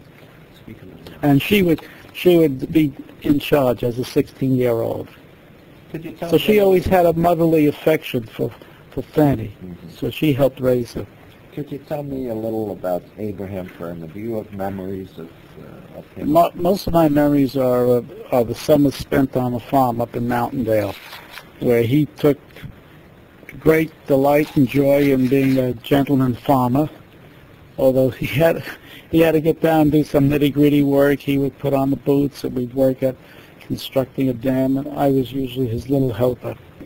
And as you know about the story of the farm, he bought that property to give him a breath of the countryside, even though he made his money in the city, because he couldn't make any money as a gentleman farmer. As a matter of fact, all the excess money he had, he put into the farm. When did he buy the farm? As far as I know, sometimes in the late 1920s. And initially, I don't know if you recall that he tried to create a factory, build a factory in Mountaindale near the railroad station. My father was supposed to be part of that, which he was. Unfortunately, they went into business just before the Depression, which put them out of business. But I think then he bought the piece of property about a mile and a half or 2 miles from the town itself. And those are my memories of the Was Abraham Ferman a strong personality? Made decisions? It's hard to tell. Not particularly, not that I know of. All I know is he had the piece of property, which he loved and was attached to. He made strong decisions about his only son. I know he was protective of your father. What about Bessie Ferman? How do you recall her? For me, as being a young grandchild, she was very warm to me. And she was good. We all had good memories as grandchildren. But we do remember a lot of spirited discussions and, I wouldn't call it fights, but there was a relationship that was, some conflict between the children, between her own children, my mother and Edith and Sarah. And the main reason, I think, was because they were jealous of the affection and what they consider the spoiling of their son, your father. They resented him and favoring them, which they did, which your father did. Oh, could you your father, I can talk about your father, who they figured was a bit of a, let me see, what's the word? Luftmensch. Not a Luftmensch, a young kid who liked to enjoy life and didn't want to, who they thought was not serious. And they had great hope when he married your mother that would settle them down. Well, you'd have to judge that. That's your... Do you have any word to say about their marriage, Abraham and Bessie? It was a very loving marriage, from what I saw. Very affectionate marriage. And when Bessie had her stroke, which I remember vaguely, he was very caring and solicitous. Of course, unfortunately, in those days, they didn't have assisted living where children could park their sick, aging parents, and therefore they shuttled around between my mother's house and Fred's house. That was about the only two. Once in a while, they'd end up at Edith's house, not for long. Sarah didn't. Actually, nobody looked upon Sarah as a logical place for caregiving, but nobody resented that. Could you talk about your mother? My mother was, yes, I could talk about her. In what respect? I mean, she was always, I remember the later years when she was, as I say, somewhat resentful that Bessie and her father still lavished affection and attention on your brother. There's a jealousy. That's all I remember that. You're talking about a family history. That's the way it was. Yeah. About her marriage, her personality. My mother? My mother had a very gay, buoyant personality. She would sing a lot in the kitchen. She would stop while the fish was baking and belt out a song. We don't know whether it's for what reason or so. She always used to sort of try to make jokes and laugh and be frivolous in some ways. Now that I think about it,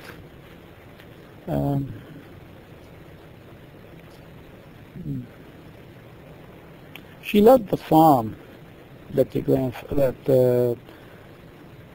Zeta, I call him Zeta, had there. That was part of it. We all loved it. It has a very close attachment to it. Somehow it was a bonding experience, and everybody loved it. And then it ended Labor Day, and everybody went back to the dreary apartments in the slums, medium slums of Brooklyn or wherever. And your father, Sam, he loved the farm too. And I remember he would express unhappiness that he ended up in the Bronx. He would have loved to have been up there. But it didn't work out that way. Do you have any memories of your mother's marriage, or as a son growing up? Yeah, well, I grew up in the 30s, in the Depression time, and we never had much money. It was one of the things. Money was always seemed to be a problem there. But I never remember really being hungry or feeling impoverished, but we just knew that that's the way it goes. Nickels and dimes count for a lot. My mother and father, they had a somewhat tumultuous relationship. I think my mother was jealous of my father in some ways, that he considered himself a sort of European type of gentleman. And he'd go out of the house, always out of the house well shaved, with a tie, looking quite elegant. And my mother would say, "You're going to see these women," and other women would be attracted to him. She was jealous of that. mostly, I don't think there's much cause. But he just was what you'd call a gentleman. Mm-hmm. Is there anything else you'd like to put on the record of the Ferman family? Mm-hmm. Well, I think Zayda and Baba, as I call them, it's easier than Bessa, they were held the family together things seemed revolved around them to a great extent, especially in the years that I remember. After Baba had a stroke, she'd come there, and we children, we accepted her. She'd come to the house. We didn't have much room. I remember sleeping on a couch or a chair, whatever, but we figured that was the way it was. We didn't complain about that. But I think there was, I don't know whether there was any kind of sense of humiliation for Zayda, considering that he had to depend on the Lagresse and the children and the son-in-laws. There was always, I think he may have regretted that. I never saw that. I mean, he never would tell me about it. But now that I think about it, here he was staying at a house with a son-in-law. Things were tough for my father. They were tough for Izzy. Well, they weren't tough financially for Fanny, Fob, and Lou Block, but still he must have felt like an awkward outsider. Of course, maybe I'm projecting, being older and understanding the relationships now. So you're saying in the late 30s that he lived with the family, he couldn't support himself, Abraham? After the stroke. After Baba had a stroke, which I think was sometime in the 30s, late 30s. I know she had it on a farm. I remember something like that. He passed away in 42, so 1942. Between 38, 39, whenever she got her stroke. Had no income or no. I don't know what income. I know they didn't have their own apartment. Uh-huh. So they didn't. It wasn't as if let's go visit Baba and Zayda in their apartment out there in Glen Cove or someplace. I don't remember them living anyplace else except with the children, which is strange. And yeah, I remember when he died. I remember visiting him in a hospital, joint disease hospital, when he had cancer. I was about 16 then. I remember we went up to 125th Street, seemed like foreign country there. But I visited him, and he was glad to see me. I went up with Howie, I think, to the hospital. We didn't even realize, cancer, people don't die. When you're 16, you don't think of death. And I was close also with when Baba died. She died in 1946, as you well know. But for those last years after Zayda died in 1942, then I think she lived either with my mother and possibly, I don't know, mostly. But once in a while we'd pick up and she'd take a break and go to Aunt Fanny's or Edith. Mm-hmm. Okay, Raymond, thank you. You don't have to expect to know about tracing mouth like that, like you did. And like that. Just like they have mouths. Speak it in this way? Like you're dictating your dictation. I don't know how to dictate. I never dictated before. We'll go on that basis. All right. Could you identify yourself again? I'm Howard Schiffer, and I'm a Ferman through my mother's family. And I'm pretty close to the family, and I know a little bit about the history because I've spent the last summer my grandfather Ferman was alive. I spent the entire summer being with him. And we've had long conversations, which I didn't take down as part of history, but I still retain a lot of it in memory, and hopefully it's as accurate as it could be.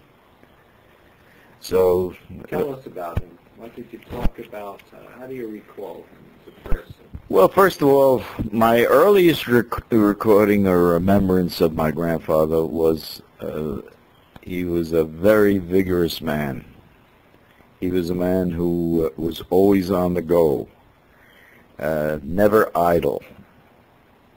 And this was a time of our history during the early part of the Depression is when I first had my first memories of him, maybe in the early 30s. He was always on the go. He was always vigorous. He was always busy. And I had a close relationship with my grandmother Bessie. We used to visit her farm in the when we were children. We used to visit in the wintertime. It's Christmas vacation. We'd come up from Brooklyn during the Pesach time. We'd all come up to the farm. And then eventually they came down and spent Passovers with us in Brooklyn until they also moved into Brooklyn. Could you tell us anything personal, some personal thing with your grandfather that he did for you or you did for him? Well, I remember Hanukkahs when I was a kid. We weren't a very religious home, but we always celebrated the holidays in the traditional fashion. And on Passover, I remember all of a sudden my grandfather showing up and giving me Hanukkah gelt. And then found out a few days later that he was over at my cousin's house and did the same thing to them. My cousin Seymour Margulies, who just passed away a few days ago, would have my grandfather visit him, and he'd tell me about receiving Hanukkah gelt from Grandpa. And that's how he spent his Hanukkah, going to see his grandchildren. I don't know if he saw all his grandchildren, but I wouldn't be surprised if he hadn't done that. Never questioned him as to where he was, where he showed up from. And that was always a big thing in my life. How, could you give me some memories about Bessie Ferman?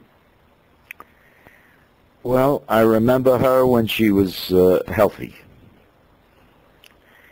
That she'd get up in the morning with the worker of the farm and help milk the cows. I was a youngster at the time, hardly in my teens, and I found that she was a takeover person who did things. And very interestingly enough, I remember her doing the things without my grandfather being there. He was not there when we were there in the summertime. He was in the city working.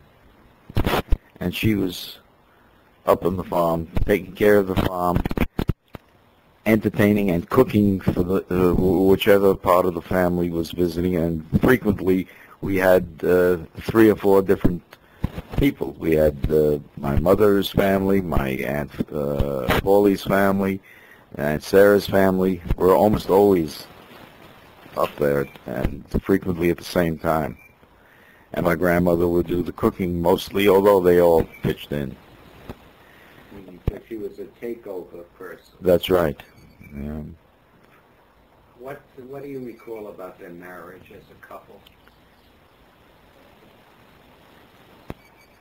I remember them being very close when they were together.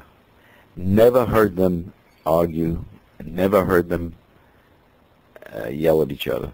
I mean, I came from a home where my mother and father were very much in love, and there were arguments between them that I remember.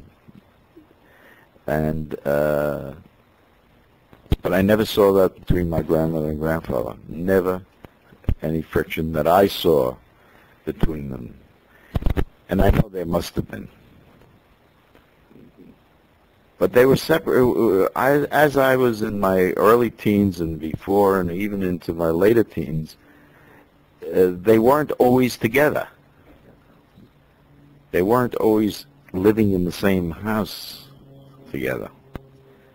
Do you know anything about their history, how Abraham Ferman came to America? Yes. I know the story from both sides. Both my grandmother and my grandfather told me stories. I'm sure that everybody in the family must know about it. Just give us the... Well, my grandmother used to tell me. I don't remember her. I had a very close relationship with my grandmother. I don't know how true it was, but I always had the feeling that I was my grandmother's favorite grandson.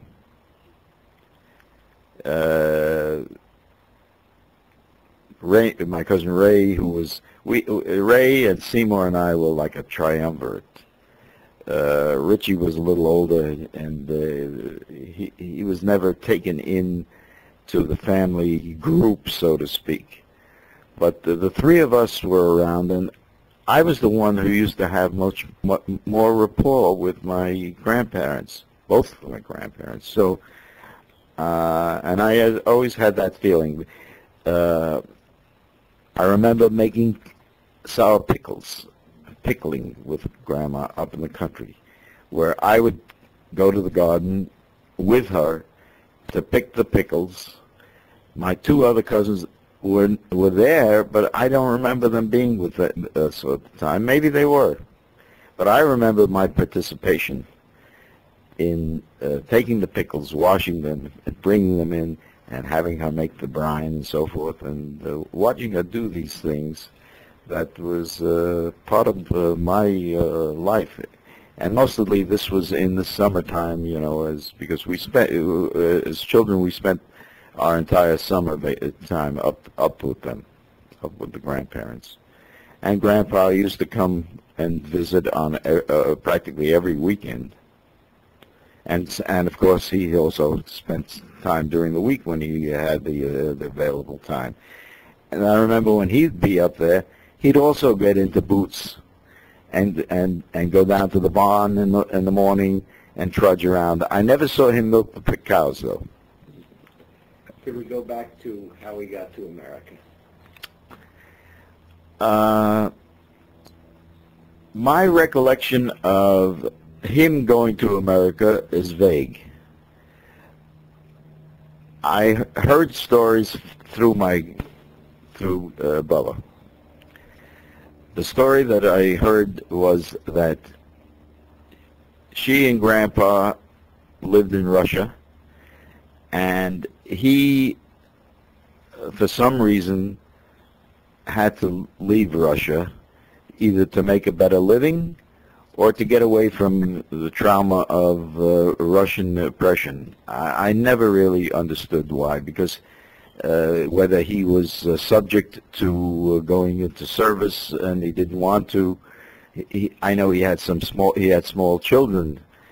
My mother was alive at the time, and my Aunt Paulie and my Aunt Sarah were there, and my grandmother had lived with her mother. And oddly enough, I heard from my grandmother that my grandfather lived in the house. He was brought up in that same household.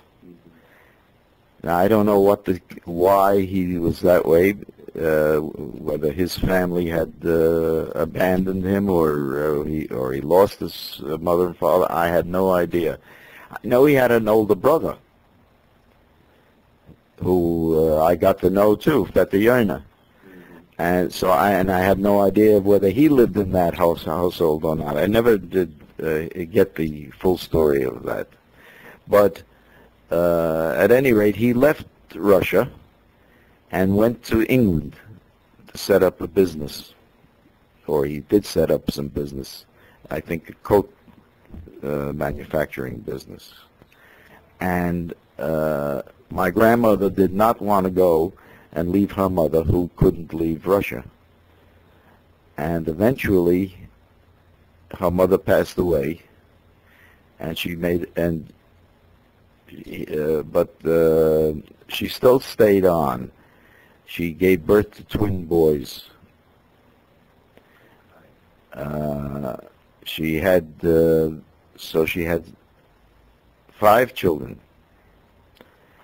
And my grandfather, who obviously came up and back from England to Russia to conceive children, expected them to come. And my grandmother picked herself up with the 5 children and started on the trek from Russia to England. And the twins were about less than 6 months old.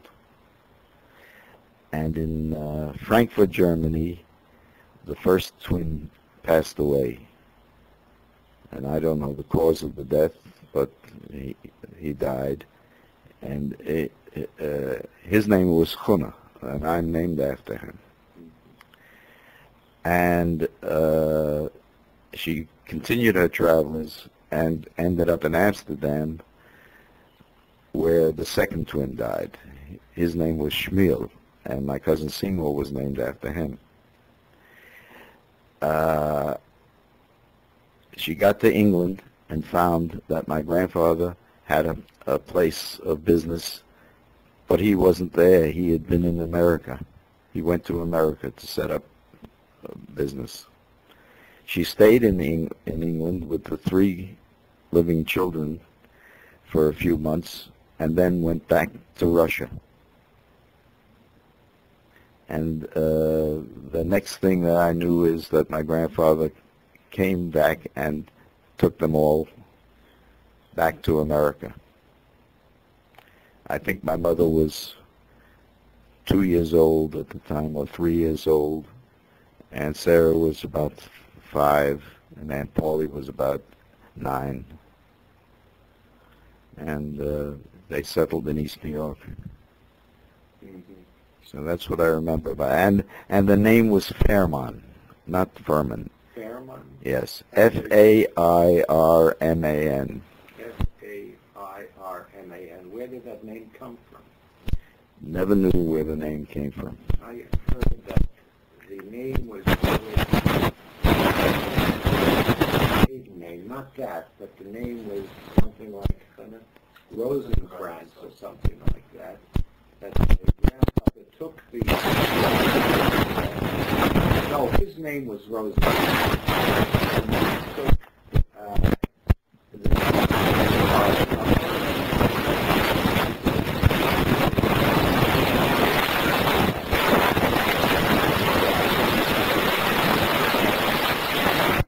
Well, that's something that I did not know. I knew there was something with the getting out of the draft, and I knew that he was very close with the family before he married Grandma. They were brought up together. That could have been why he lived with them as an only son. Ah. It could be that the only sons they didn't take. That could be historically checked, but I suspect that was the reason. Yeah. I know the name was Ferman because we had a safe in the family that was my grandfather's safe. And that safe ended up in my mother's house. And we used to keep some papers in there. And at one time I remember looking at the papers and seeing the immigration papers of Grandpa, and his name was Abraham Ferman. That's very well. That could very well, unfortunately, have been what the immigration Ferman, they wrote anything they wanted. Right. And that's the way that went. Tell me something. Do you want to add anything about your grandmother and grandfather that you thought about?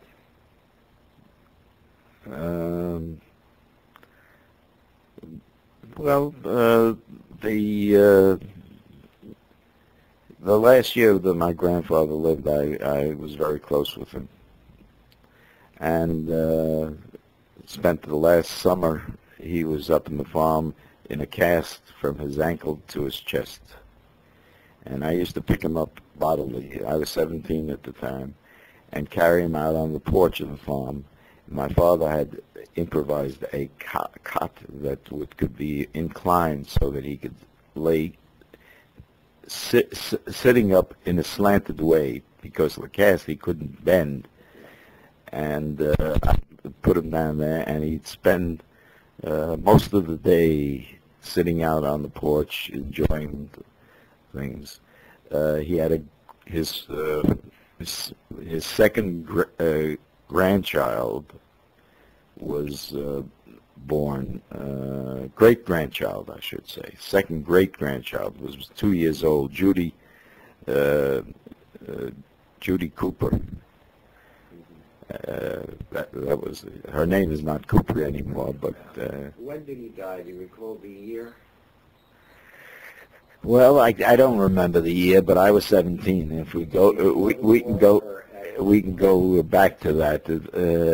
It was before the war, probably around 39.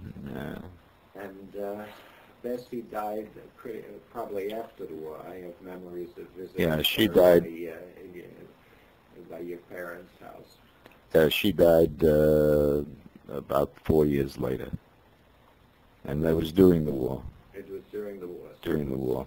Because I do have memories of visiting with my father there. Yeah, I remember her final days. She was living in my mother's house, and she had had a stroke, of course, and was paralyzed. But she had been paralyzed for a number of years that way and was doing very well. She used to get up, help herself dress herself, even with one arm. She used to go into the kitchen and boil tea for herself and sometimes for the family. And she was a very kind woman.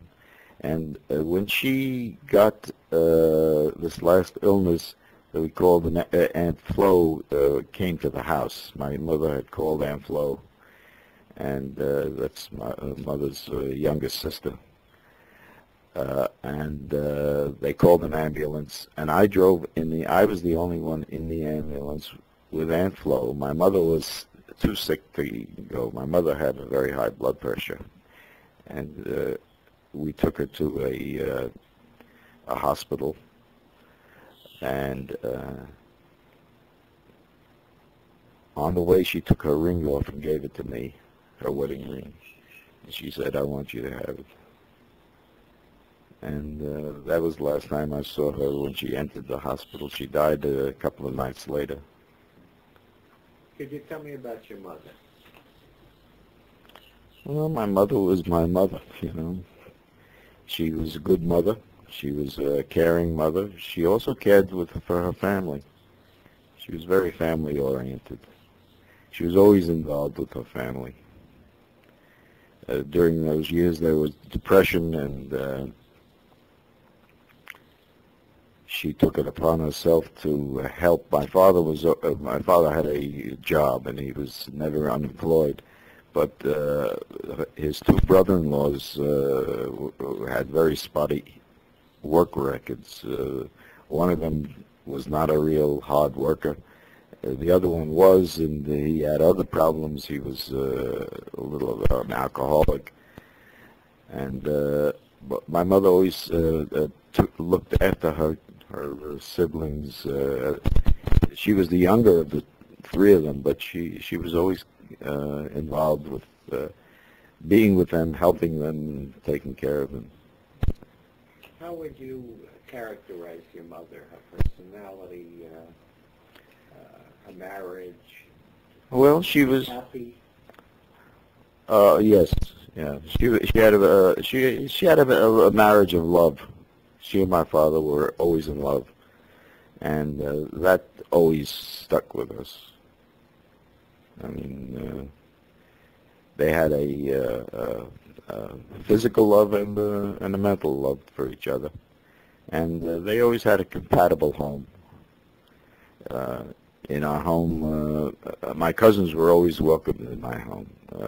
My cousin Sylvie Cooper used to come and spend weeks at a time living with us when our mother and father were having troubles or she was unhappy in her home. My mother was closer in age to her two older nieces, and she was almost like a personal friend in her later life.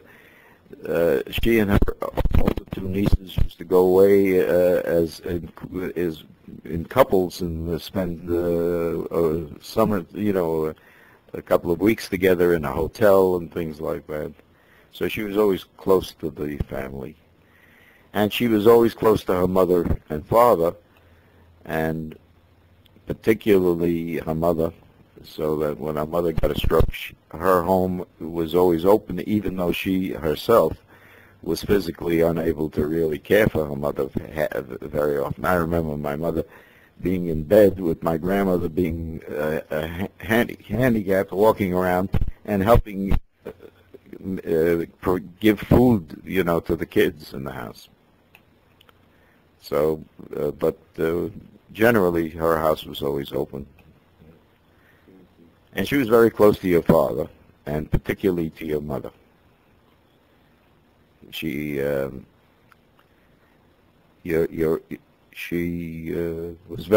always very close to your mother.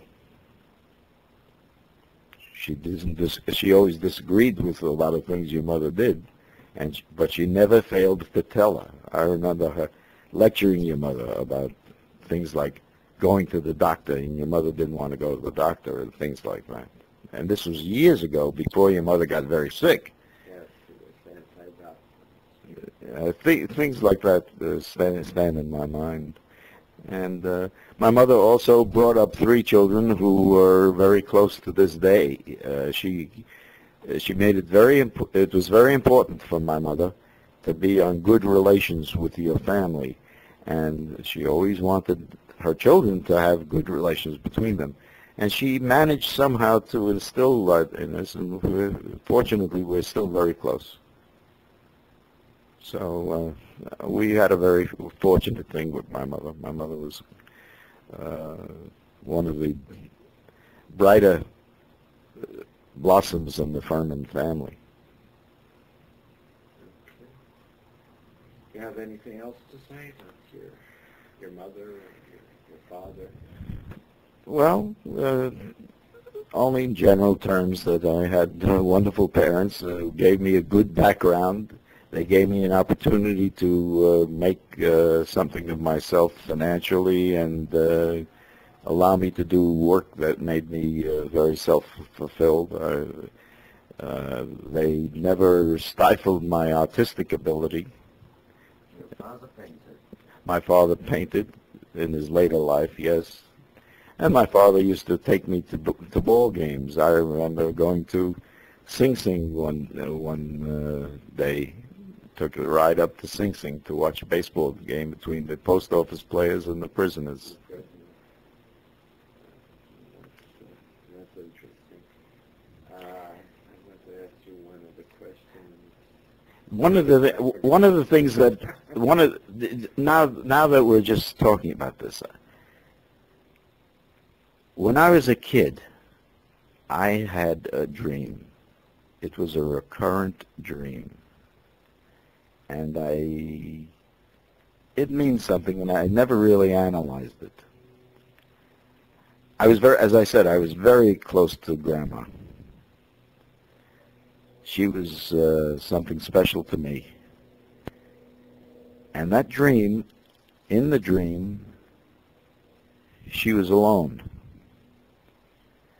And Grandpa was alive, but he was away and never there. And this was for many, many years. In other words, he never showed up. And then one day, he did show up. And she accepted him as if he was always there. And I used to, in the dream, I was terribly upset that they were separated. and I never really analyzed it, and it was a recurrent dream. Did they or your mother stress the Jewish nature of the family? Never in the religious sense. Grandma's religiousness was there. She always benched left on Shabbos, always. When she was in our house, she did it with one hand when she was paralyzed. And I remember her with two hands doing it. So that was always in part of the background. Kosher food was always part of the background. Never belonging to a synagogue, although Grandpa belonged to synagogues. I knew that he was very active in the synagogue in East New York, but that didn't carry over to our family life. My father was more Americanized and was away from organized religion, and at that time there was an anti-religious feeling in my family. My mother lost her feeling for religion when her year-and-a-half-old child died, and she just... I was 7 years old when she got sick, and I was going to Hebrew school. I had been going to Hebrew school for 2 years, so I started at 5 years old, and she had me go to the teacher and ask the teacher to make a prayer for the sick. And I remember her doing it, and when the baby died, that it was a profound effect upon my outlook on religion all my life, and also my mother's negating the religion after, to the extent where she didn't even kosher food after that. Okay, Howard, let me thank you. That's all I know. Hold it like this. Straight to your mouth. Okay, could you identify yourself? I'm Jerry Schiffer. And what's your name? Jerome.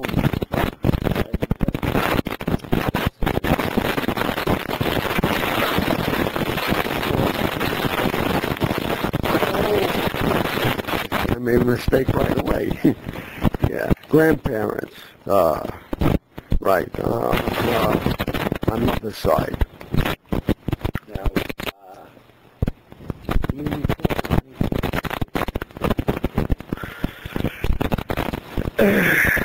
well, I'm not sure. Did he, I know someone, when did he die? Was he in, sort of like a home in his last days? Well, one of my grandfathers, and it might have been him, off King's Highway. I might have visited him just before he died. That's where he was. And that's the only memory that I have of him. Grandmother, yes, but that's the memory I have of him. That's when I knew anything about him. What about Bessie Ferman? Well, sure. My mother had her in the house, and she lived with us, when I was a young child.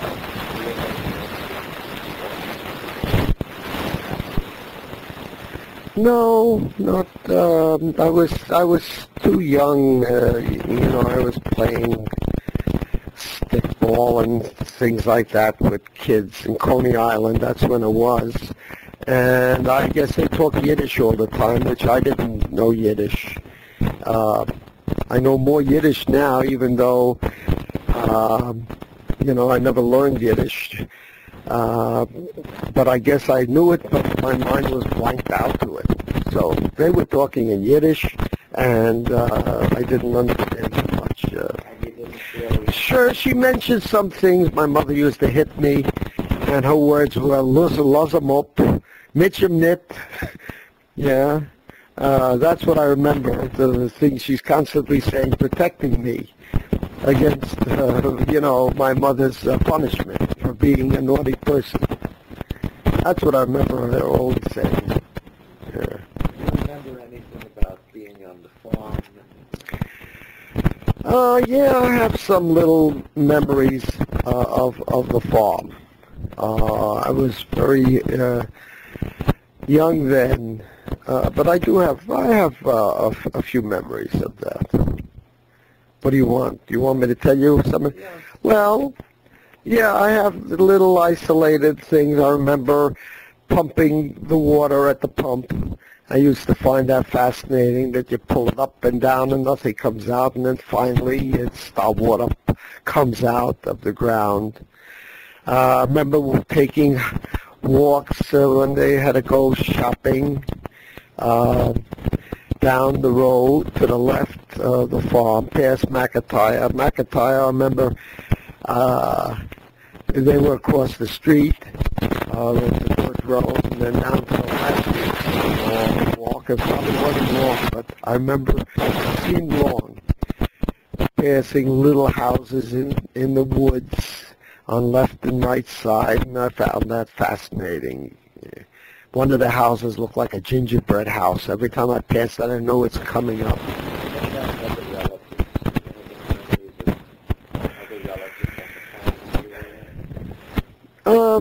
Not too much, surprisingly, and yet we had pictures with other relatives. Rhoda was always my closest relative.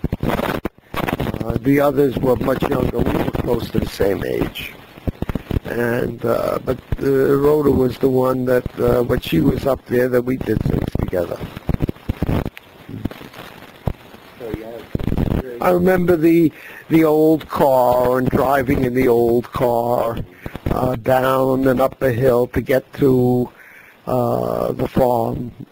And I remember when we had bees in the car, that was the end of the car, beehive in the back seat, and everyone got out and we ditched the car into the woods at that time, and for all I know, it's still there. Tell a little about your mother. Well, she was the protector of the family. Both sides of the family, you know. The third daughter of Bessie and Abraham? I think she was the oldest.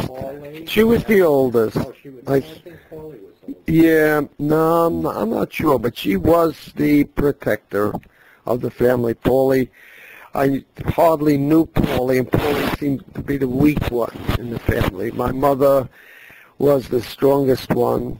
My father had the most secure kind of job, and she was the family protector. She took my grandmother in. You know, she was the one that took my grandmother in. Although my grandmother did stay at other places. I remember, I think she was at Flo for a period. You know, she was at Flo's, and she had a room there at Flo's house, and she had a place to stay at our house.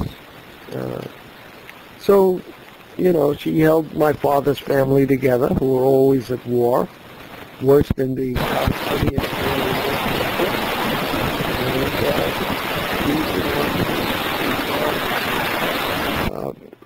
From what I remember, held my family together. You know, I always, why do you put up with this? Why do you have to do all this? And they don't. That's what my memories were. And she was strict. She had her code of behavior. And, you know, when I could go out, when I can't have to be in to study and things like that. I was working against it, but I was glad that she did have those strict rules. Afterwards, I appreciated it. Yeah, she set limits.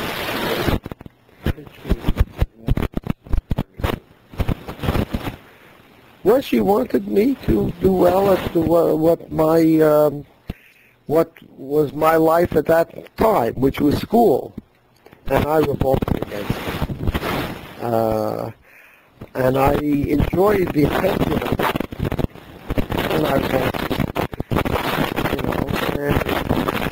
and I got,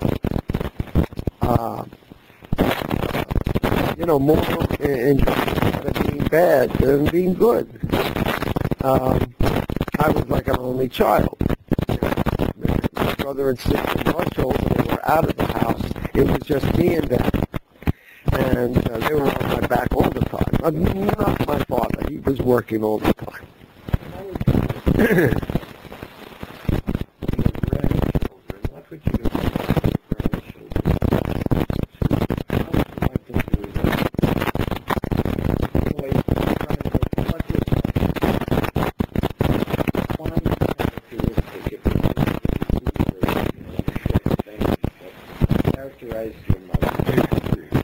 Well, to me, she was always a good person. There was no religion in the family, but no not religion. We didn't bring it up. But I was bar mitzvahed. I went to an Orthodox, had an Orthodox bar mitzvah. That was the synagogue. It was Orthodox, and I went there. And there was an old one at Coney Island, it was a typical old author. I first few years afterwards, I put on tefillin when you're supposed to, on the head, on the arms, the whole works. And I tried that for a while, and I enjoyed the customs of it. She didn't discourage it. Whatever I wanted. If I wanted to do that, fine. If I didn't, okay, she's not insisting on anything. They were kosher, completely kosher when my grandmother was alive because she was kosher. So we had a kosher house. And eventually they snuck bacon in because that's maybe one of the few things I ate. Maybe according to the Bible, if it's a choice of him starving to death or having pork, well then life is more important. So they tolerated it, meaning my grandmother. But I remember she was good. She was honest, very honest. She had, top moral characteristics, and it was important to me to myself. And therefore, they gave me the sense of doing good things, treating other people like cheating on other people, and just a good, clean upbringing. Yeah, I think she was. She went through a depression, but that was not, after childbirth, she's emotional. And she was a happy woman because she had her children, and she survived things in life. My father had a steady job. They had a nice life together. And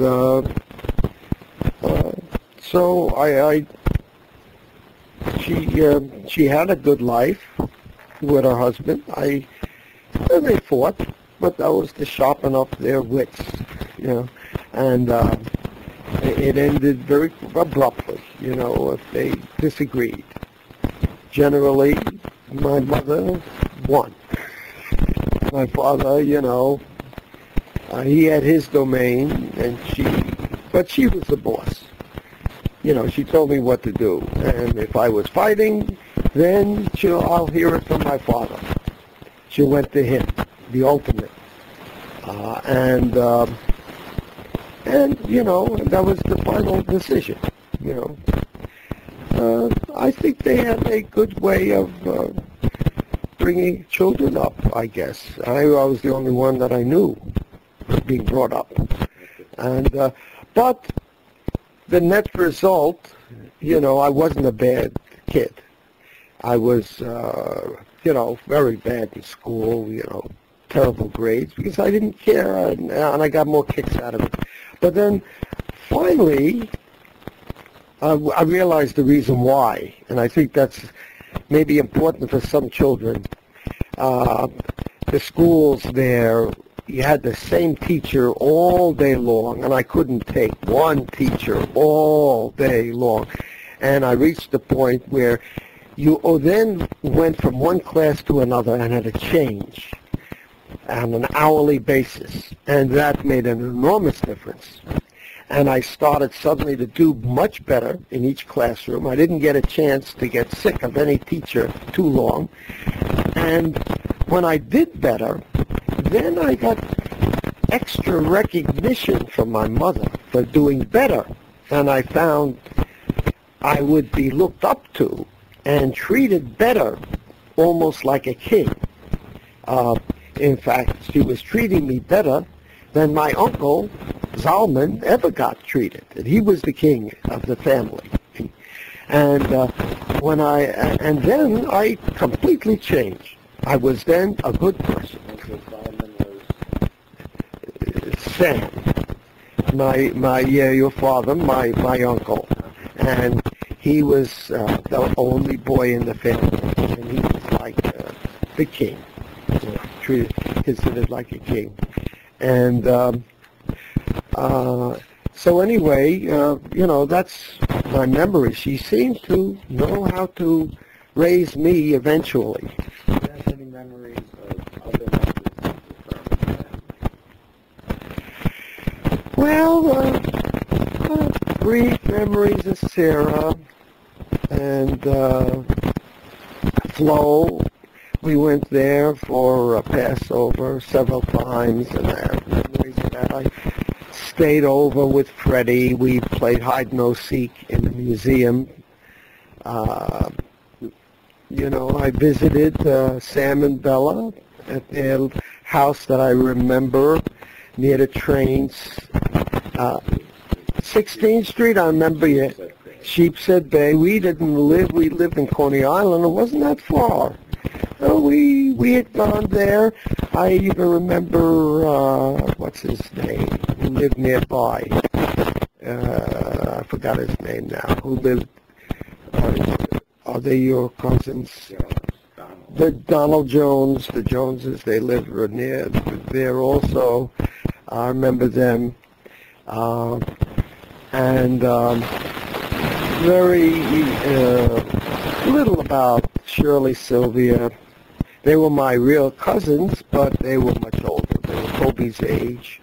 And Bobby and their children were actually younger than me. It was me, Rhoda, which were the closest, and then second, I guess, Freddie, but he was the elite one. He lived in New York. They didn't watch television, but they watched the hockey games. I couldn't understand them kicking pucks one end to the other, to the other, to the other. I see no purpose to it, but they liked that, And, in Brooklyn, we didn't bother with that. Baseball was the thing in the Brooklyn Dodgers, and there they were elite. They watched hockey, whatever that thing was. So it was a different kind of, Do you have anything to add about any of it? The Fermans, the Bessie and Abraham, the mother, the father, any of the family, or that's your impression?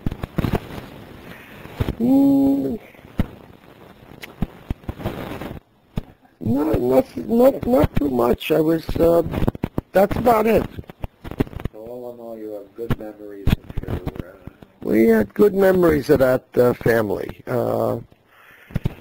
I still, have good memories. I visited the farm once. I went to, we had a folk dance camp in the Catskills. And we went, I took a trip to see where Mountaindale was, because I remember I was at Mountaindale, and we went through to see what that town looked like, and I do some vague memories. It's not a great change in that little town. And I enjoyed going to the farm and walking on the farm property. Met the present owners of it, you know, still there. Thank you. Okay. Any thoughts?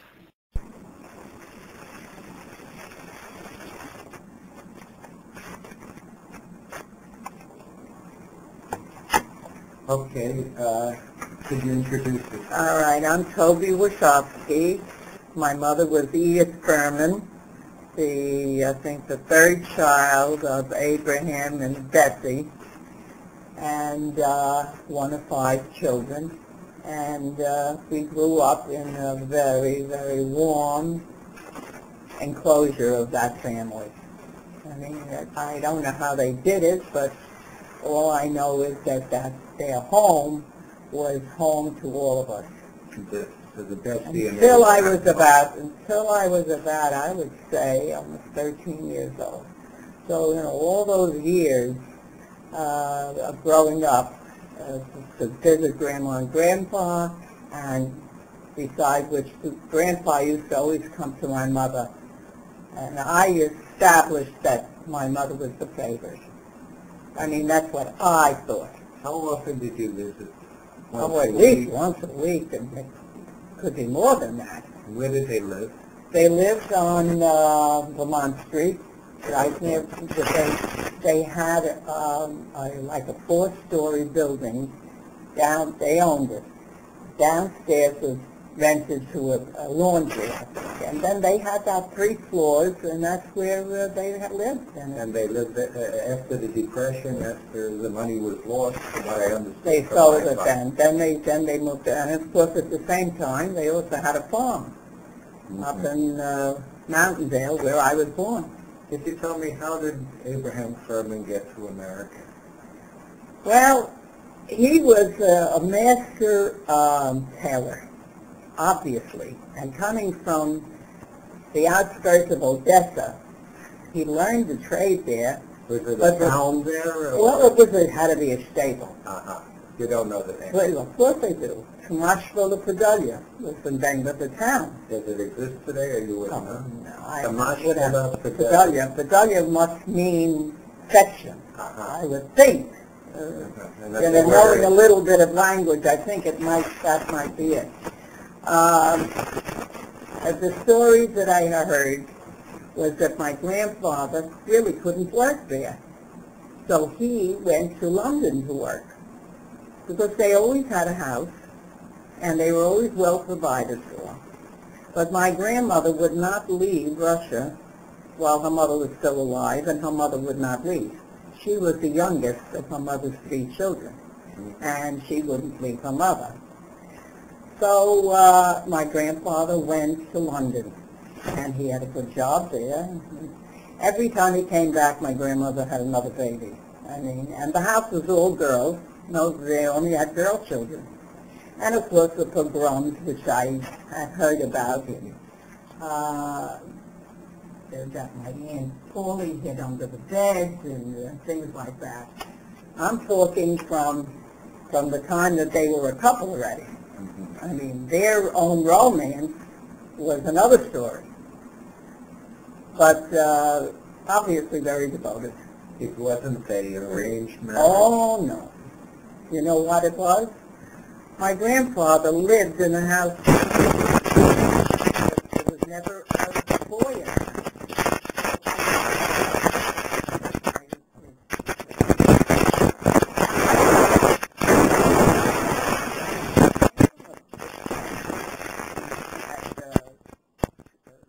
Brothers and sisters who later came to the country.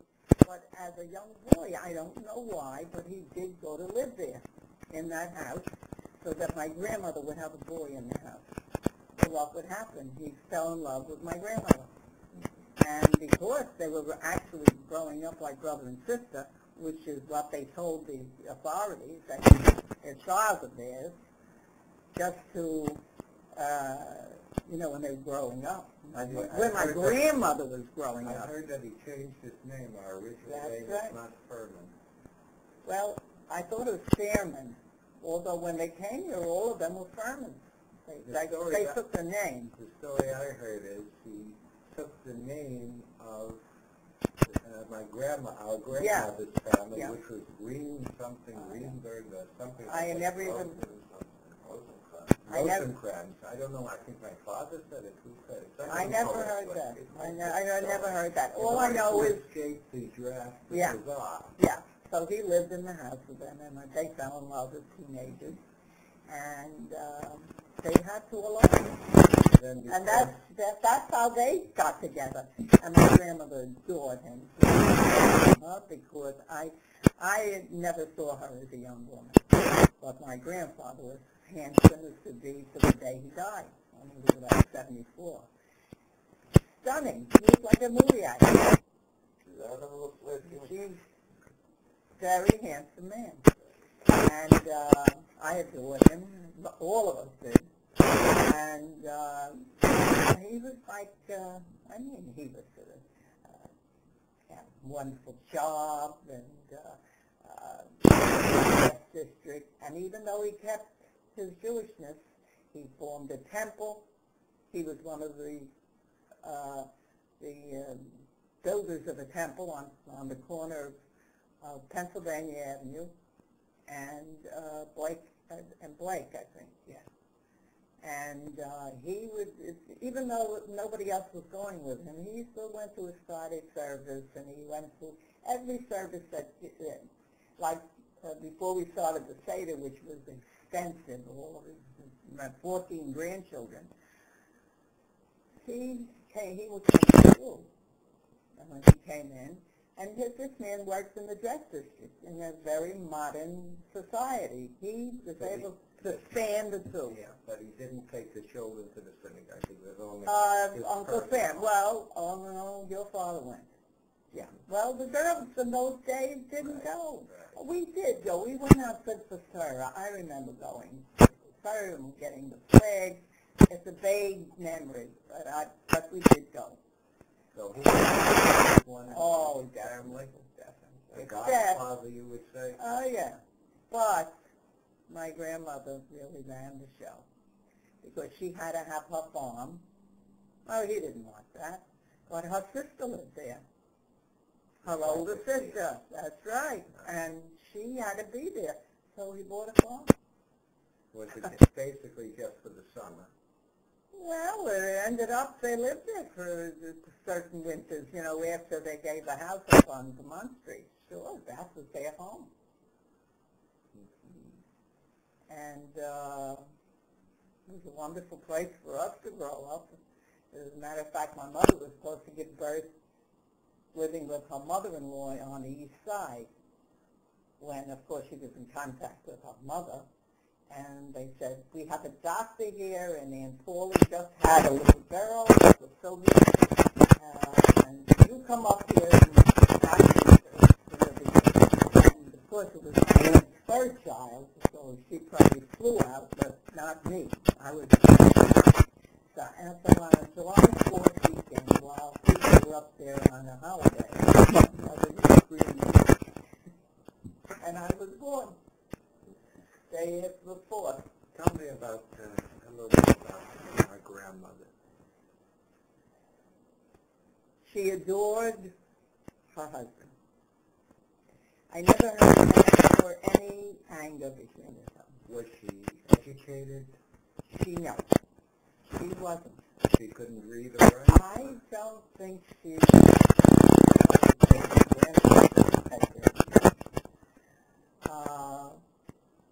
but she knew how to run a family. She was a wonderful cook.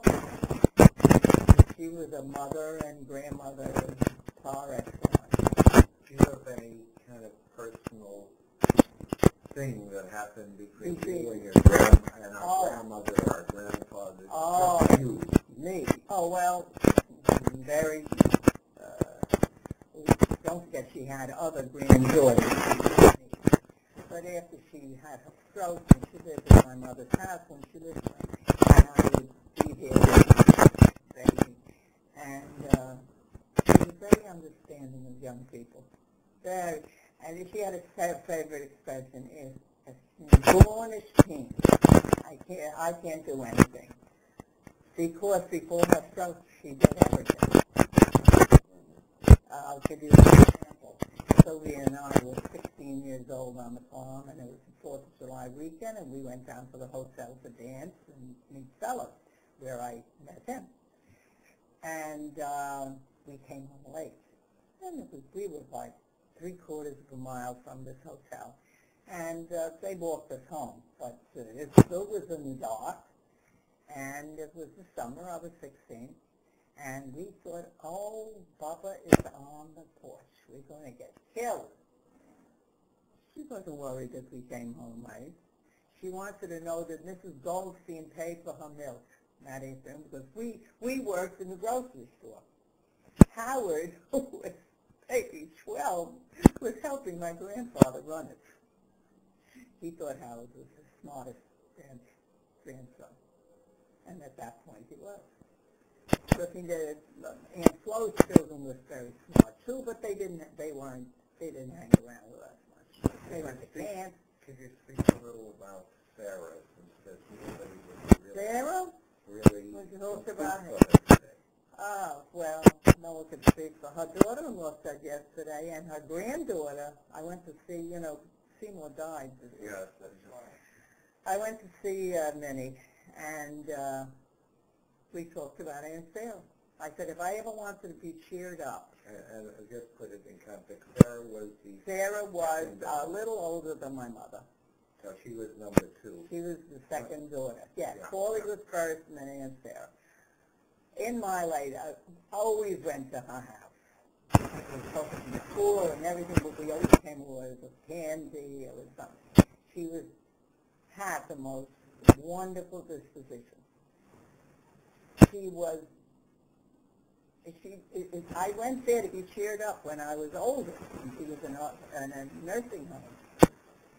And I go there to visit her just to be, I go away there cheered up, and her granddaughter and her great-granddaughter remembered her. And they were talking about her nephew, same thing. They remember her that way. And Aunt Gertie, too, her daughter, she loved her. And she lived pretty close to my mother and father when she was in between husbands. And when she went into the home, the social worker said, I know her. And I thought, well, 4 or 5 times, I got to meet her.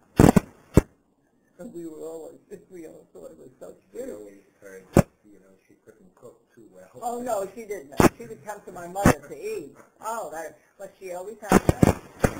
Always had a fella. And I remember her first marriage, and when he died, it was very sad. And very much in love. And we were very close.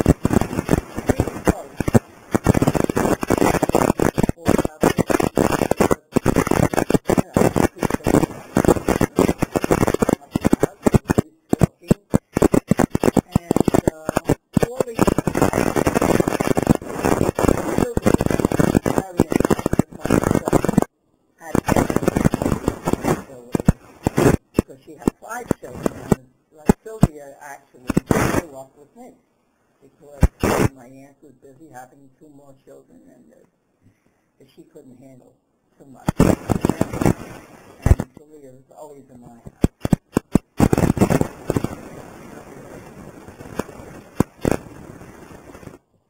I tell you, I thought my mother was really the main thing. See, my Aunt Paulie was, I always kind of know, but always was something not quite right.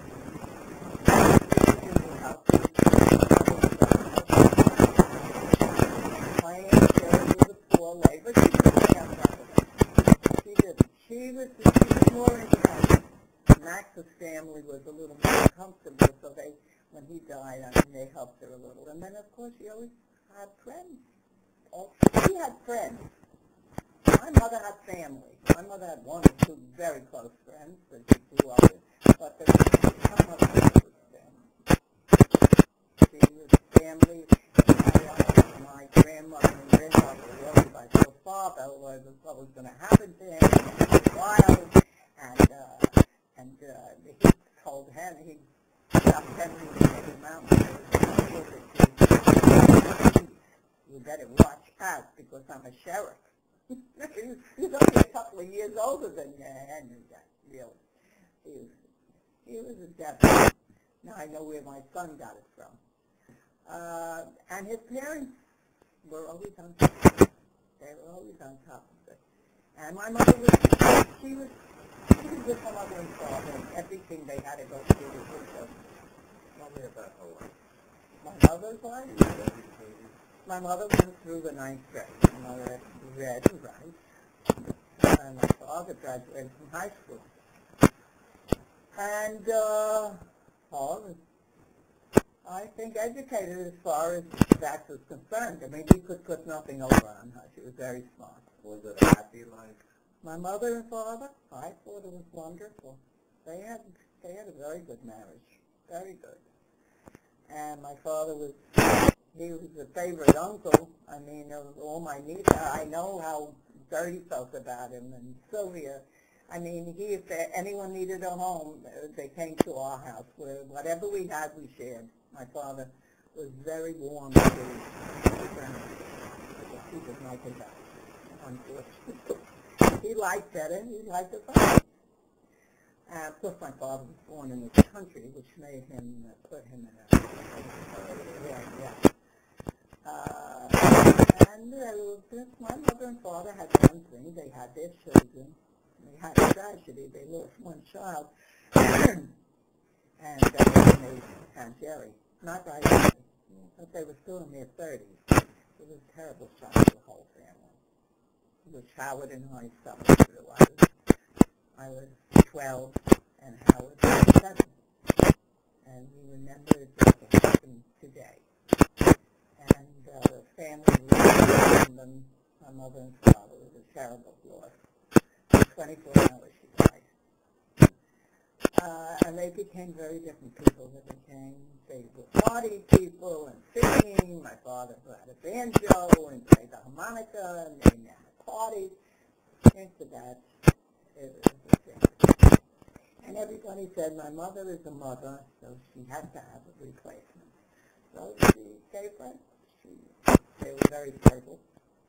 And she had Jerry. And then the two of them had one aim in life. They had to make Jerry perfect. Because Howard was Dr. Perfect. And he was always wonderful, marvelous, and everything. We were both very good students. There was no, I skipped 4 times. I graduated at 16 from high school. Howard, same thing. He was in college at 16, and he was a dentist by 20 years. And there was no question that Jerry needed a lot of guidance. And he didn't, he was just sitting around in school, which I had a lot of with my own son. And, but look what happened to Jerry's professor at Temple. My mother started with him all the time. You were lucky that we weren't born in the 60s, because I had to go through that with Robert. What do you think of our grandparents wanted from their children and their grandchildren? What was their dreams for them? Money, education? Your father would have been sent to any school that he was going to go to. They were very disappointed that he didn't want to go to college. They wanted him to go to college. I mean, you know, he was the youngest and everything. And it's not his grandmother, but his grandfather knew that he should go to college and he should learn it, you know. And that they couldn't get him to go. He just wasn't his type, that's all. So their focus on education? Oh, definitely. Dan Flo graduated from high school. My mother probably could have gone to high school, but she rather wanted to work. So she got a job, and she was working when she met my father. And then they had me 9 months after They were married because they didn't know anything. She told me, we didn't know anything. No one told us anything. She said, what would it have occurred if you were a few years younger? She says, I had a good job and everything. So she always said, always wanted us to do this with our lives. And that had to come from her mother and father. No question about it. All right, so in one sentence, what our grandmother and grandfather gave to you, what did that sentence? Wonderful memories. I can remember them and their feeling together. As a matter of fact, I have a memory when your father was married. My grandfather made a wedding. Unbelievable. And I was a big girl. I was 15, got married. And we were all dancing around the two of them. They were dancing. They were marvelous, you know, in the dancing of that time. And I was from emotion. And I don't cry at anything. You kill me, and I don't cry. But I remember that was such an emotional thing. And my mother looked at pride, you know, on her family. They made a gorgeous wedding for my Aunt Flo. My grandfather recognized he'd been married into a family of higher up. He had her wedding at a hotel, at the Hotel Depot, which when I made Peggy's wedding, it was at the hotel. It was in a hotel on a Thursday night. It was very fashionable, but my grandfather. And I remember them all having dresses made. We got the fabrics for them. He just was unlucky in the things how things turned out, the Depression. But he was very good. He was very, very, he was way ahead of his time.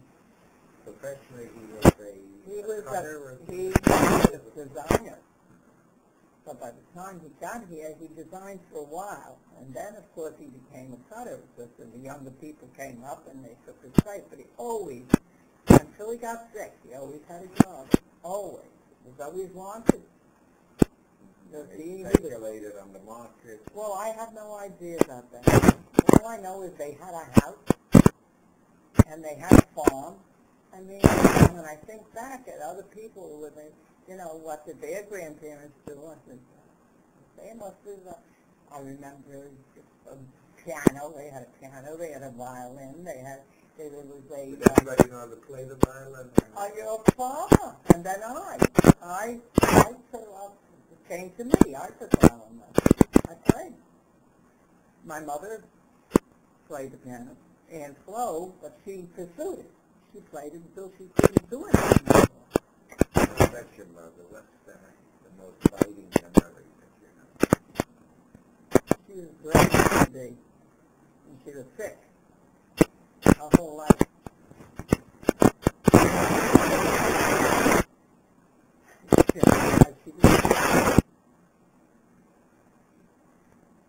I say to my daughter that my mother used to say to me. One of the last things that she didn't see Peggy's children, but Peggy had given birth and she died several months after it, and Peggy was coming down in December, and she would talk to her on the mother was Peggy, because they were married a long time before. I said, you would be amazed. She says, I didn't know. She worked for you one time, you know, how did I, you know. She was interested in how her children were progressing. Oh, and Robert, she knew more about Robert and his antics than I did. And she'd say, you don't know what's going on there. I said, don't tell me.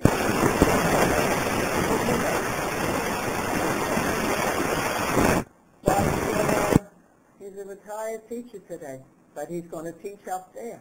He got a job already. They all want him because he's a math and science teacher, which you can hardly get. And he loves it. He loves his teaching, and he says, I'm going to have a ball. There's small classes and everything. But I say my mother was the guiding force, even my she was just special, his grandmother. Thank you, Toby. Oh, I love